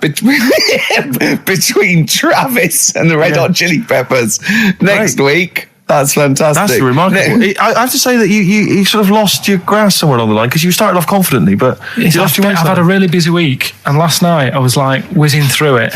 Sure. And then this morning I woke up, and Suzanne had been away for about 3 days, right? Yeah. I hardly spoke to her. She's been busy, I've been busy. First thing to say when I wake up, just ask me some stuff on Hitler. You are romantic. That's great. That's how stressful it's getting. But I knew it all this morning, honestly. No, but that's fine. I think you've summed up you've done that. Right, just for a bit of balance, I've got your next week's homework. It's the same series. There's little books. There's tiny little books, just 3 inches long by 2 inches wide. Crammed with so much information there. Winston Churchill. There you go. You'll enjoy that. Yeah? I'm getting a bit bored now, though. This is what happened in school. Think of the listeners. Did really well in infants. Once got to secondary, lost interest. Was it the breakup between you and Harris? And Zoe? I wondered if you spiralled into something there. Yeah, because it's like all these other, these men of history, they always had sort of things happen in their early childhood, didn't they? Maybe yours is the Zoe Harris dress incident. Well, let's just refer to it as the Zoe incident from now on. Yeah. Winston Churchill, the bit I left out in the Hitler story, Hitler was scared of this man. Yeah. And I can tell you something else about Winston Churchill. Go on. He said he can remember being in the womb. And he was born in a public toilet. Play a record. He texted me yesterday about Hitler. He went, stop making me read this heavy shit. He said, I've seen in the back of this book, there's one on Elvis. No, I mean, it is interesting, but not when you have to read it. Do you know what I mean? Right. It's But do you think you'd have read it in your leisure time? To be honest? No, you wouldn't have. I wouldn't, no. So do you want a week off? Do you not want to learn about Winston Churchill? Why don't you read it if you want to, and just if you get interested, then read on. I think because that's what I did with school, and it didn't work. No, you decided you didn't want to. Yeah. Yeah. Okay. So, but hasn't that taught you something? Can't we just do it like a TV series? It doesn't go on forever. We've done 3 weeks. Give it a rest now for like the summer. Yeah, because most series last for 3 weeks. Well, you know. Yeah. I'll be testing Karl on the new re-education of Karl, as you know. He got a GCSE. It's the last one, isn't it? In history. It was the last heavy sort of one, yeah. No. So Winston Churchill. Because we're going on to more sort of metaphorical and metaphysical sort of pursuits, aren't we? Not that book. Yeah, that's the Aesop's Fables. Fables. Read that in a week. You don't have to read it. Right, Just choose the ones about the foxes eating penguins. You'll like that. It's time for the re-education of Karl Pilkington. This week, Karl was studying the life and times of Winston Churchill. What did you make of it, Karl? What did Churchill do for you? Well, last week I made a bit of an error with Hitler. Yeah, you just tried to remember too much, and it was way too much for me. Sure. So what I've done this week, sort of flicked through, got a few of them basic facts. Yeah. And what I've learned, right? Bit weird the way all these people have something in common, that they're all a bit weird when they're younger. Okay. They've got some sort of illness. Go on. Well, you know, Rasputin, he wasn't well as a kid. Yeah. Che Guevara. Oh, this is Rasputin, the mad monk, wasn't well. Yeah. Yeah. Che Guevara. Yeah. Asthma. Really bad asthma. Yeah. Hitler. He was only one ball. Bit mental. Yeah. Only one. His mother. He was a bit mental. That could be libelous. Yeah. And who have we done? And Churchill. Yeah. Very weak child. Was he? He only spoke to his dad 4 times in his whole lifetime. Really? Yeah, didn't get on with his dad. Right. And I think one of the times when his dad spoke to him, he was having a go, saying he didn't do as well in the army as he wanted him to. Right. So that's pretty sad bit I picked up of it. Yeah. Anyway. So that spurred him on anyway. Yeah. I'm not going in all the ins and outs. Very important bloke. Okay. No, seriously. I mean, your dad bought the tapes, didn't he? Yes. And I can understand why. Because he did change a lot for us. You know what I mean? We wouldn't be sat here now talking like this. Why? We could have been German. Yep. He didn't let that happen. No. Everyone had a go at him, right? When I think it was Chamberlain who was in power. Yeah. And he was like saying, don't be trusting that Hitler. Yeah. You know? And everyone was like, look, stop causing trouble. Chamberlain sorted it out. You know, he sorted out a peace agreement. Yeah. And he was like, no, I don't trust him. And everyone's like, oh, you know, you're just causing trouble. You know, everyone else is happy. Then it turned out that Hitler did actually do the dirty. Yeah. And try and come over. I remember, didn't he do something? He started a war or something. There was a conflict of some kind. Yeah. Started a problem. And everyone went, hang on a minute, that Churchill knew what he was talking about. Yeah. Get him back in charge. Sure. And they got him in, and Hitler was scared of him because he knew that he wasn't going to be having any lies or anything. He couldn't try it on with Churchill. Yeah, especially when he was a little bit pissed up and coked and with a big cigar. Churchill. He wasn't He wasn't doing that. I think a lot were during the war, in the war cabinet. I think they had to have things to keep him awake all night and stuff. And he certainly liked a brandy. Rick, Winston Churchill was coked up, was he? I mean, sorry, this is something I wasn't aware of. If there are any historians listening, if I'm wrong, I'm was that very in the sorry. World at War? No, I don't Winston think Churchill so. was Any historians or experts on war? Did Churchill and not some of the other people during I think the First and Second World War take a little bit of cocaine? So when it said that Hitler, doctors certainly used to. Hitler liked cakes. Would they be like the funny sort of cakes? No, he probably did like a little bit of Madeira cake. Right. Yeah, that's probably nothing like that. Sorry, carry on. So anyway, he beat the Bosch. Yeah, did all that. Oh, that's steady on. His personal life's nothing to do with it. And the most amazing bit is, right, he wasn't fit, and he had a couple of strokes. He's a good-looking bloke in many ways. He had a couple of strokes, but he had a stroke on, say... We've had that. He beat the boss. He'd like to have a couple of strokes. Yeah. Let's not get into innuendo, Carl. It's stupid. Right, say he had like a stroke on a Tuesday.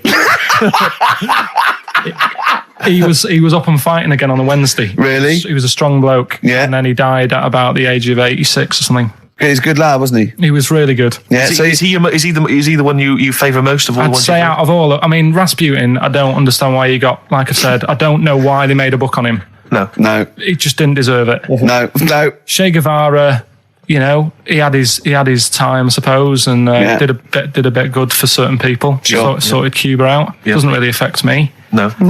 Hitler, I mean, enough said. Yeah. Bad bloke. Churchill sorted it all out. Yeah. And like I said, your favourite out of the four of them, the of those four, is Churchill. Yeah. I think he's Brilliant. I agree. I agree with you, I think. What I love with your kind of sort of summary of these people's incredible lives is the way that it's almost like, I remember in Lookin' magazine, I don't remember Lookin', it was the Junior TV Times. They used to have half a page which was a comic strip summarising someone's life. You might have, say, 5-star, the story of 5-star. Yeah. Johnny Mango called in again. He's become our sort of official researcher on this show. There is evidence that Queen Victoria in Balmoral, with a young house guest, Winston Churchill, used to consume cocaine-filled lozenges. Mm-hmm. So there you go. Also, MDMA was a precursor of sort of ecstasy, a derivative, and that was big in the day, giving soldiers, a little pick-me-up. So it's not so mad, is it? It sort of makes sense, because he was into his speeches and that, and they say that coke gives you sort of... the balls to stand up and say, like... Not that that's a good thing. And no, it's not. No. Definitely not. No. Right? But apparently it makes you confident, doesn't it? So you can stand up and say, we're going to fight them on the beaches. Yeah. And all that. And sound like you mean it. It's exactly, yeah. When he was sort of like, a little bit pissed up with his cigar on, coked off his tits, he wanted to fight. He didn't care where it was. He'd fight on a beach. He didn't care. He didn't care if he got sand in his new trainers. Exactly. He was boozed up. Yeah. You want to fight. Yeah. That's why he was coming hard. He was very much, you got to think of him as the Liam Gallagher of his day. Yeah. Oh, dear. Do you know what a fable is? I'll try to explain briefly. Do you know what a fable is? I've got a rough idea. Okay. It's a thing that uses sort of metaphor, analogy, just to explain sort of morals. I mean, they're very, very old for a start, and it's all. I'll give you an example of one. A quick one. Oh, the one about the dog with two bones. He goes to a dog's got a bone. He sees a reflection in the lake, and he thinks, "Oh, that dog's got a nice bone. I'll have that." And as he goes to get that one in the reflection, he drops the one he's got, and that's one about I think I was told one when I was younger. Go on. I think it was one. This young lad, he's got a dog, right, and he's about 8 years old, and this dog, he's had it since he was about 4, and it's a bit tired now, and he chucks sticks for it, and it doesn't go for it.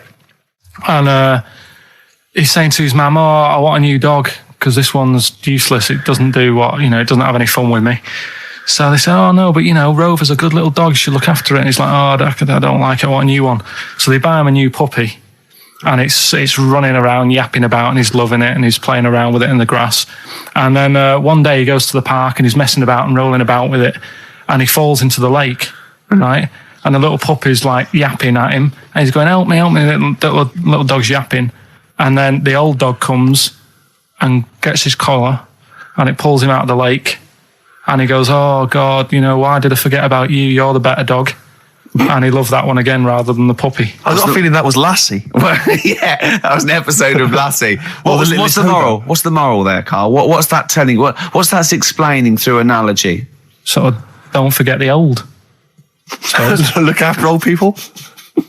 I remember there was one I heard once about a young boy who got trapped in a lake inside a cage. But he loved his trainers so much he wasn't going to get them wet. But even though he had to get out there, and even though he thought that was the important thing because it's material value, he actually drowned, and the trainers were no good to him then. Star Sailor.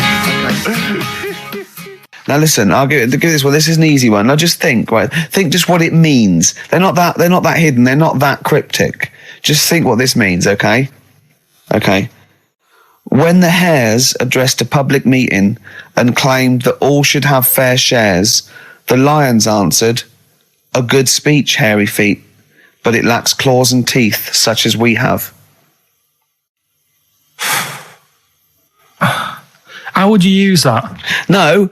What do you think that means? This is translated from the, I don't know, Greek or something. I don't know. It was Aesop. Where's he from? Greek. Yeah. So shall I do it in my own language? Okay. So what would happen if there's hares and they have a meeting in the jungle with like loads of lions and go, hey, hold on, wait a minute. I think we should all be equal and share everything. All right. And the lions go, well, yeah, it's easy for you to say. We've got claws and teeth. Yeah. What does that mean? It's saying like, of course the hares want that because it's better for them. The lions get nothing out of it because they're already king of the jungle. That's right. So it's negotiating from weakness. Anyone can negotiate from strength, but negotiating from weakness is it's be lovely. It's a lovely utopian look at the animal kingdom. But the way you said it is better than the way they worded it. Well, that's because Ricky's very much the modern Aesop. I mean, many people have thought that. That's why he's getting a lot of awards with the TV show. For him, that's a fable. So look, I'll take that home and read ones you like and tell me about the ones you like, ones that click. I don't care if you only come in with like one or two. Go, I'll tell you what, Rick, there's one thing that I've learned from that. Because sometimes you can know all these phrases and until something happens, you don't think, everyone's heard, I don't know, to err is human, to forgive divine. And then something, might happen. Do you go, oh, that's what that means. That's amazing. Well, you were studying Aesop's Fables, weren't you, this week? Now, I'm going to be very liberal here and let you talk about it. It's not a test. I'm not, hey man, just like chill out. I'm not this like rigid sort of, box in society. Just tell us your views. Just tell us your vibe on Aesop. Tell us something. What have you learned from these fables? He made a bit of money out of something that's quite simple. I don't know if he did make any money out of it. I mean, I think it was published like thousands of years after his death, but go on. Yeah, they're just little stories. I mean, enjoyed them. Yeah. Didn't learn anything from them. Okay. Or did you see? Because it's teaching through sort of like metaphor and analogy, and maybe it all seeps in and it's all subliminal, and maybe in a way your subconscious is teaching you. No, it's silly, Ricky. It's silly. If the stories were done in like a real way, that there's like a man and a woman, and it's a little story that something happened to them in life, then you learn something. But it's all about, a gorilla and a fox are walking through the woods. How often does that happen? Sure. So you're saying if it was more like if it was more true to life, if it was more like real stories, like a kid on his grifter and a magpie pecking at his head, or two frog boys with webbed hands. I mean, if it was real stories from real life that people could believe, actually happened, maybe it would teach us something. But why not do that? Like take a real situation, say like the So Solid Crew guy, going down for carrying a gun. Use that in some way. Do you know what I mean? As a warning, maybe about carrying guns? What about something like, if you carry guns and that is illegal, you could have some sort of punishment? Yeah, that's good. So it doesn't bother you then that the fact that these fables have been used for many, many generations to educate maybe young children or even older people, the fact that they've served a brilliant function and they've become classics, that doesn't bother you? You've seen through them? Well, they don't always work. Okay. When I was out with Rick the other day, he brought one up. I told him the one about the two mice, the industrious mouse, who throughout the summer he would be storing berries, nuts and berries, and he'd be storing it, and the other mouse would just be eating off the trees and running around and having a laugh. And they go, well, you're going to become hungry. He goes, oh, I'll worry about that when it comes to it. And they'd do that, and he'd be storing his nuts and berries, and autumn came, and the mouse was still playing and not doing anything. And then winter came, and the silly mouse was like shivering, and he went and knocked on the mouse's door and went, I'm freezing and I'm starving. And the clever mouse said, well, I told you, didn't I? You should have been storing your nuts through winter like I did. Come in and share mine. And what did you say, Carl? Well, and the moral of that is whatever. Just be careful. But my thing is that it's not very good, because the moral of that is do what you want, and there's always a do-gooder and share there. Sure. Yeah. But the way I think, which is more sort of 2002, the ending should have been, the guy with all the berries should have been going, I'll be all right come the winter. I've got loads of food. I'll be safe. But then as he's going into his little hut at the beginning of the winter, some sort of bus or something comes and kills him. Right. And it's like, you should have partied hard because you might die. Yeah. Enjoy life whilst you've got it. Yeah. Okay, and if winter comes, just starve to death. Well, worry about tomorrow. Okay.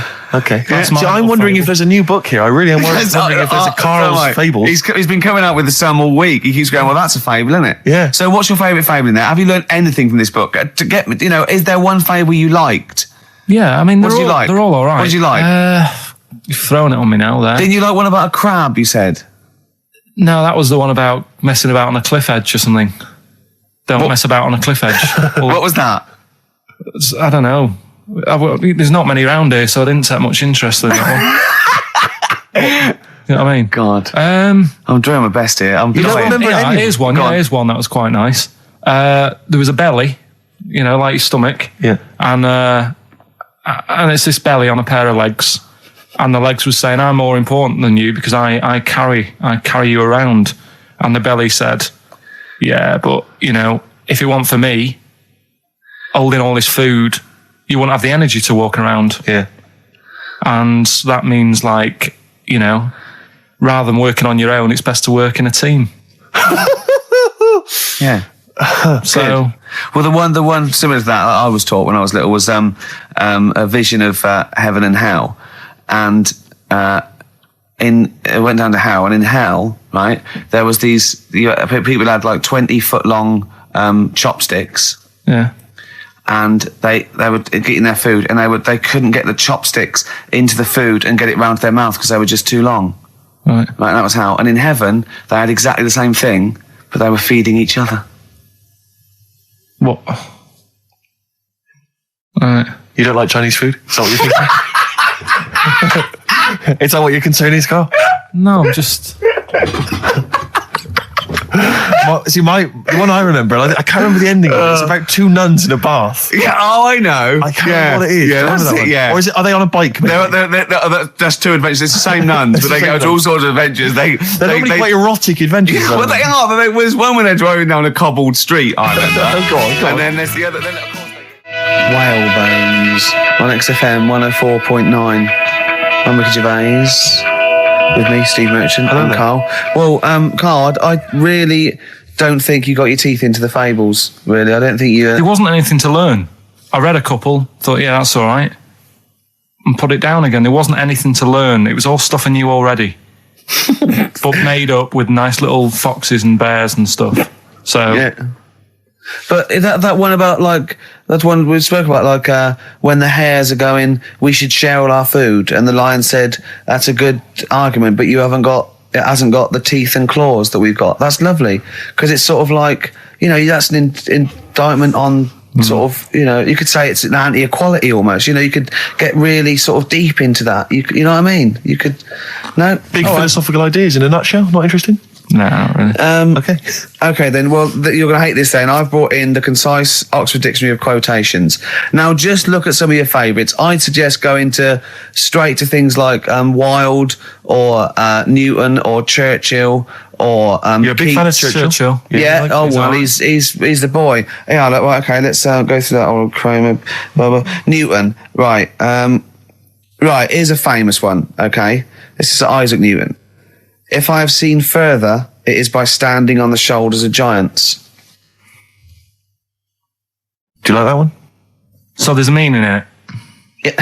Yeah. Well, he hasn't actually stood on the shoulders of giants. So remember, he's an amazing inventor and mathematician, and he discovered the incredible laws of the universe. And he's saying, if you want a good view, move into a multi-story. He's saying, if I have seen further than the people, and he's being modest here, it's because I've stood on the shoulders of giants to get that view. If it weren't for all the people that have come before him with their great insight and knowledge, he wouldn't have seen what he's seen. He's taken his learning, isn't it? Those people have given him just say that instead of making up. That's what I've got a problem with. People don't say what they mean. Poetry, art, and in life though, people never say what they actually mean, and there's loads of books on it. I don't know. But the point is that he's just summarised quite a tricky idea beautifully. It's beautiful. That gets into you much deeper than just the words, just the literal words. You know what I mean? One of my favourites is from an American novelist, and the quote is talking about the subject of fame and being famous. Yeah. Fame is a mask that eats into the face. Don't you think that's amazing? Meaning? Well, meaning that fame is something that is artificial, that you wear initially, you become famous, but it's ethereal, it's nothing, it's intangible, it's just an artifice. But if you stay famous long enough, you begin to think that mask you're wearing is really your real face.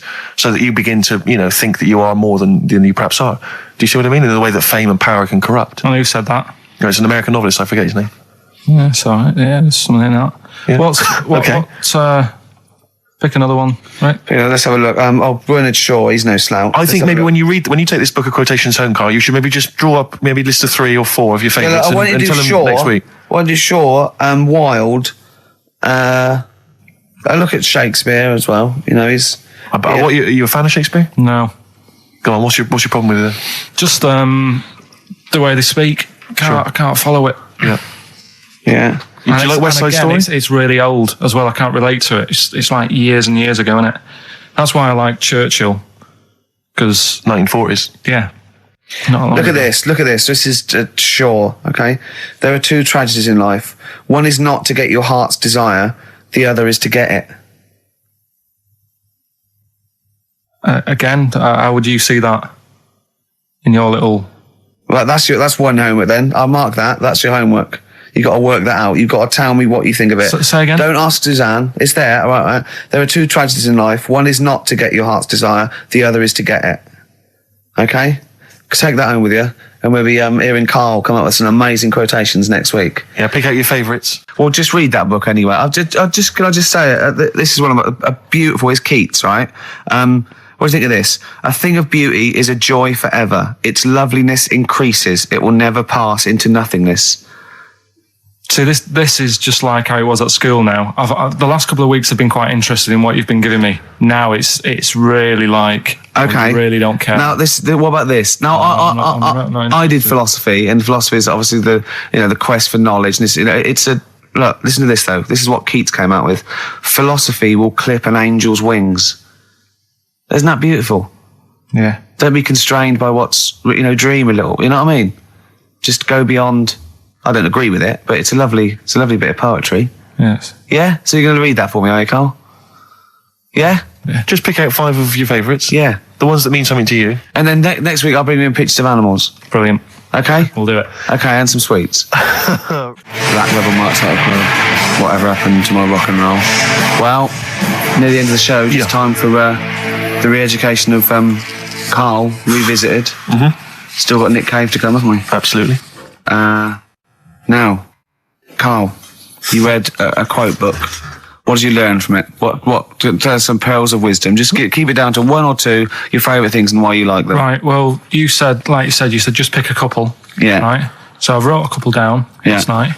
And what I did, so they weren't boring, right? I've sort of... I don't think you can ever be boring, No, but what I've done, I've took like different ones. So I've took a good one that I think, that's a good quote. That was worth putting in a book. I put one that isn't really a quote, so I don't understand it. Oh, yeah. One that isn't clever. and a funny one. So a bit of variation out of one book. Oh, how long did this take you? What did you do? Did you sort of like sit? About half an hour last night. And did you sit sort of like quietly at a desk or something? No, just in the lounge with the telly turned down. Oh, right. Just to give a bit of light to the room. Just had it on book, turned down. Have you figured out lights yet? So the first one, never heard of him. This guy called Dean Axon. Right. And this is a good one. He said, the memo is written not to inform the reader, but to protect the writer. That's good, yeah. Stuff, that's very good. That's It relates a lot to, office life and so on. Yeah, modern world and that. Mm-hmm. Right, so then, thought, so I wrote that down because I liked it, and that's what he said to do. Second one isn't really a quote, it's more of a poem.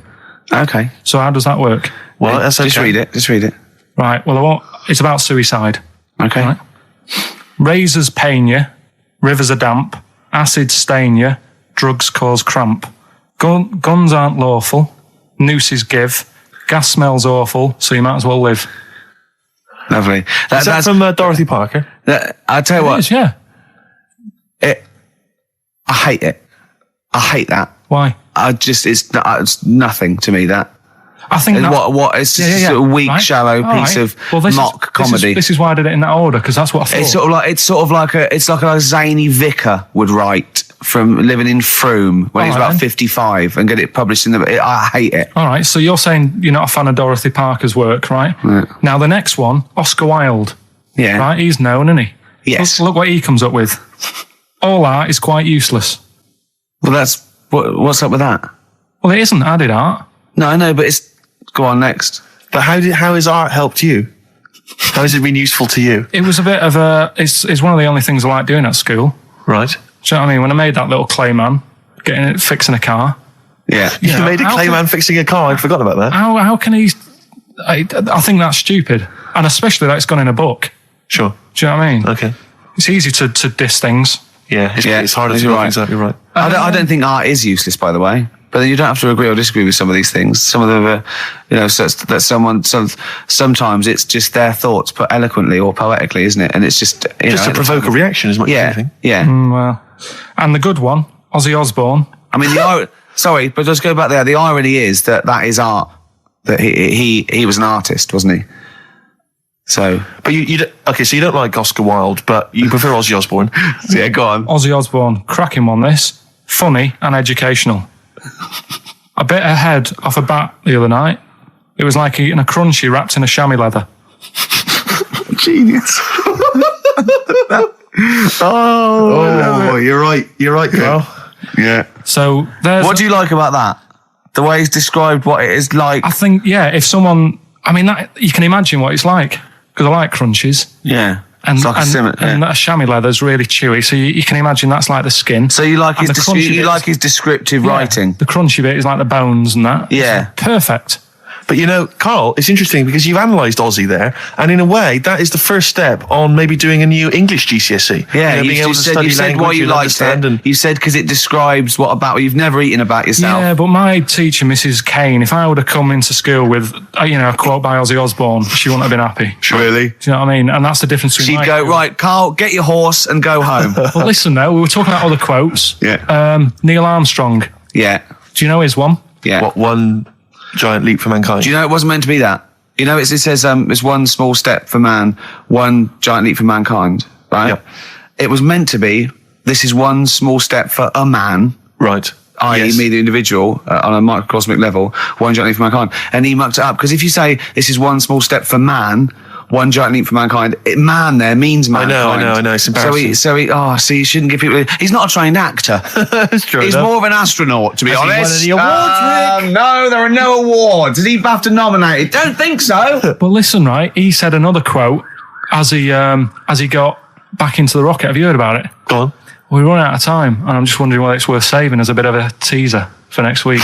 What did Neil Armstrong say as he got back into the rocket? Yeah. Is it going to be something like, that was boring, wasn't it? The mic's not still on, is it? Yeah. They're not still listening. Well, that's what I was saying to you. He could have said that, and it would have still gone down. Cheese. It would have still gone down as an amazing quote, wouldn't it? Well, listen, I think you should save it, Carl. You tosser, I was meant to go first. No, I'll tell you what we'll do, Carl. We'll squeeze it in before the end of the show, because, Ricky, you got to play your song for the lovers. Oh, we should play this. I don't think we'll fit it in. We might have to save it. Don't worry, we'll see what we can do. Well, next week, by the way, you've got Happiness Quotations, a collection of thoughtful words and beautiful paintings. I'll just give you an example of one. Happiness is a perfume you cannot pour on others without getting a few drops on yourself.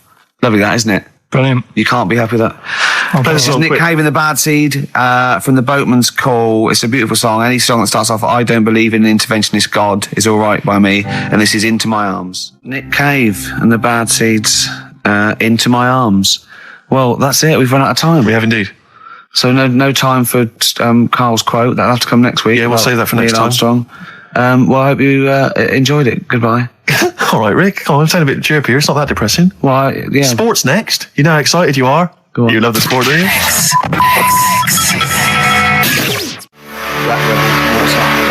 Spread your love on XFM 104.9. I'm Ricky Gervais with me, Steve Mitchell. And now it's Carl's bit. It's the re-education of Carl. He's like Liza Doolittle. And now he's coming, or Lawnmower Man, if you've seen that film. More like Lawnmower Man, if you've seen the film. You'll know what I mean.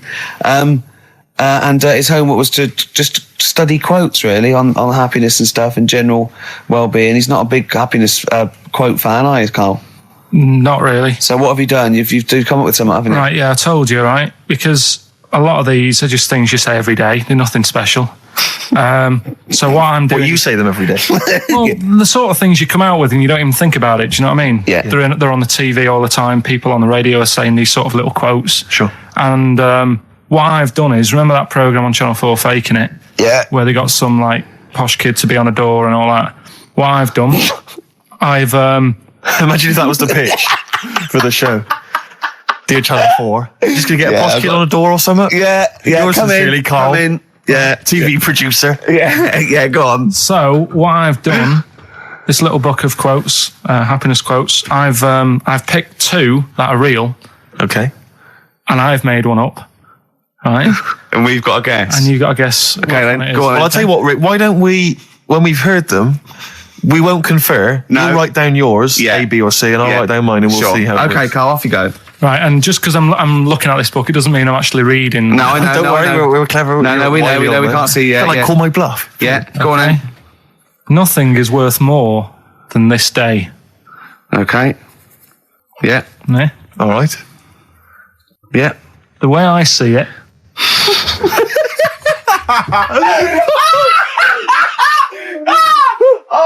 Oh God, my head's gonna burst. No, hang on. My head's gonna burst. No, Hang on. this might not be Karl's. It might not be. How do you know I haven't tweaked them a little bit? Yeah, good Okay, point. fair Good enough. point. No, good point. The way I see it, if you want the rainbow, you got to put up with the rain.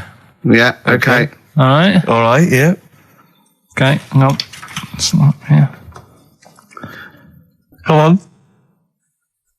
Cat food. Cat food, come on. It stinks a bit. But if you don't put up with the smell, the little kitten will die. Steve, I don't know what to say. I don't know what to say. Imagine this in faking it. Imagine their faces when he says that, and they're going, "Oh my God." Oh. Carl, play a song, mate. We'll have to confer on this one. Well, that's just amazing, Carl. Just read them again. Two were real, one was fake. Go on in. Right. First one. Nothing is worth more than this day. Excellent. Next one. What does that mean? Well, cherish now, cherish your time. Okay. Because you can't get it back, and you know that's the way I saw it. Carpe diem, whatever it is, seize the day, and all that. Okay. If you want the rainbow, you've got to put up with the rain. Yeah, of course.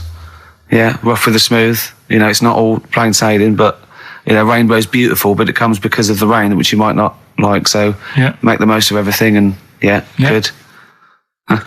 Cat food doesn't smell good, but if you don't put up with it, then the little kitten will die. Right, now, Carl, that is a good effort. Now, that one's yours. I mean, obviously, right? Right, no, but it's a good effort, right? I mean, it slipped seamlessly into the others. Yeah. I don't think it didn't. No, but it's good. I mean, we knew it was that one. But what I will say is, it's good, but what you don't know, maybe subconsciously, is, I mean, it's very similar to the putting up with the rain and the rainbow. But that's good. Why do you think that? Well... What does mine mean? Well, even though it smells bad, it's good for something. Right, so I didn't look at it like that. What did you look at? I kind of thought... Was yours more specifically about cat food, generally? Because you know, normally it's an analogy. Yeah, or a metaphor for something, you know, much bigger. Well, no, the way I mean, Dolly Parton, who I think did the rainbow rain thing, she wasn't specifically concerned about weather conditions. No. It was a sort of general idea. It's all about life. Yeah. Well, that's what I've done. Go on. I've used an everyday thing. Yeah.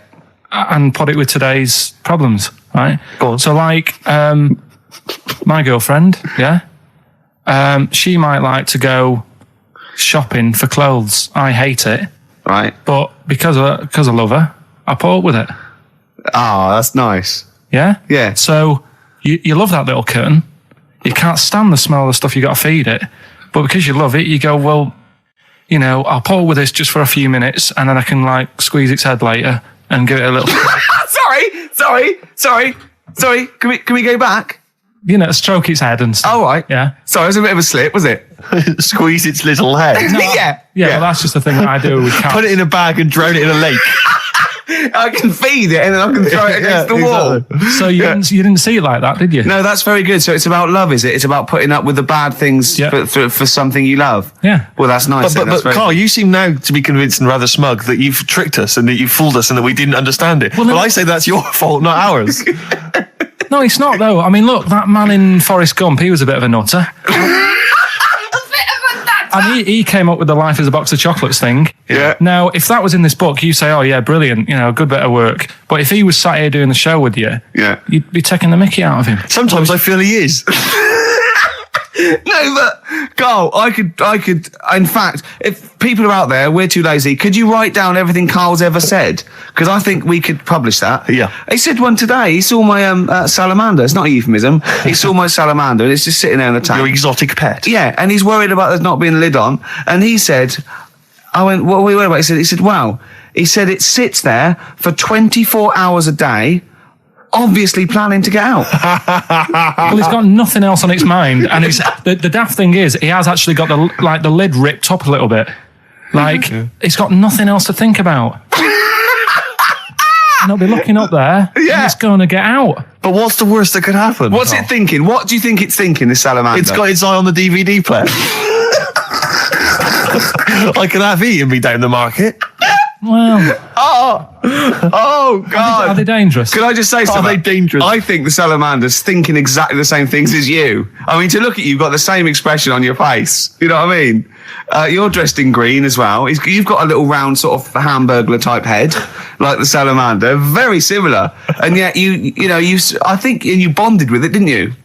But I probably would have tried to get out, but my little paper round bag would just hang on the corner. Yeah.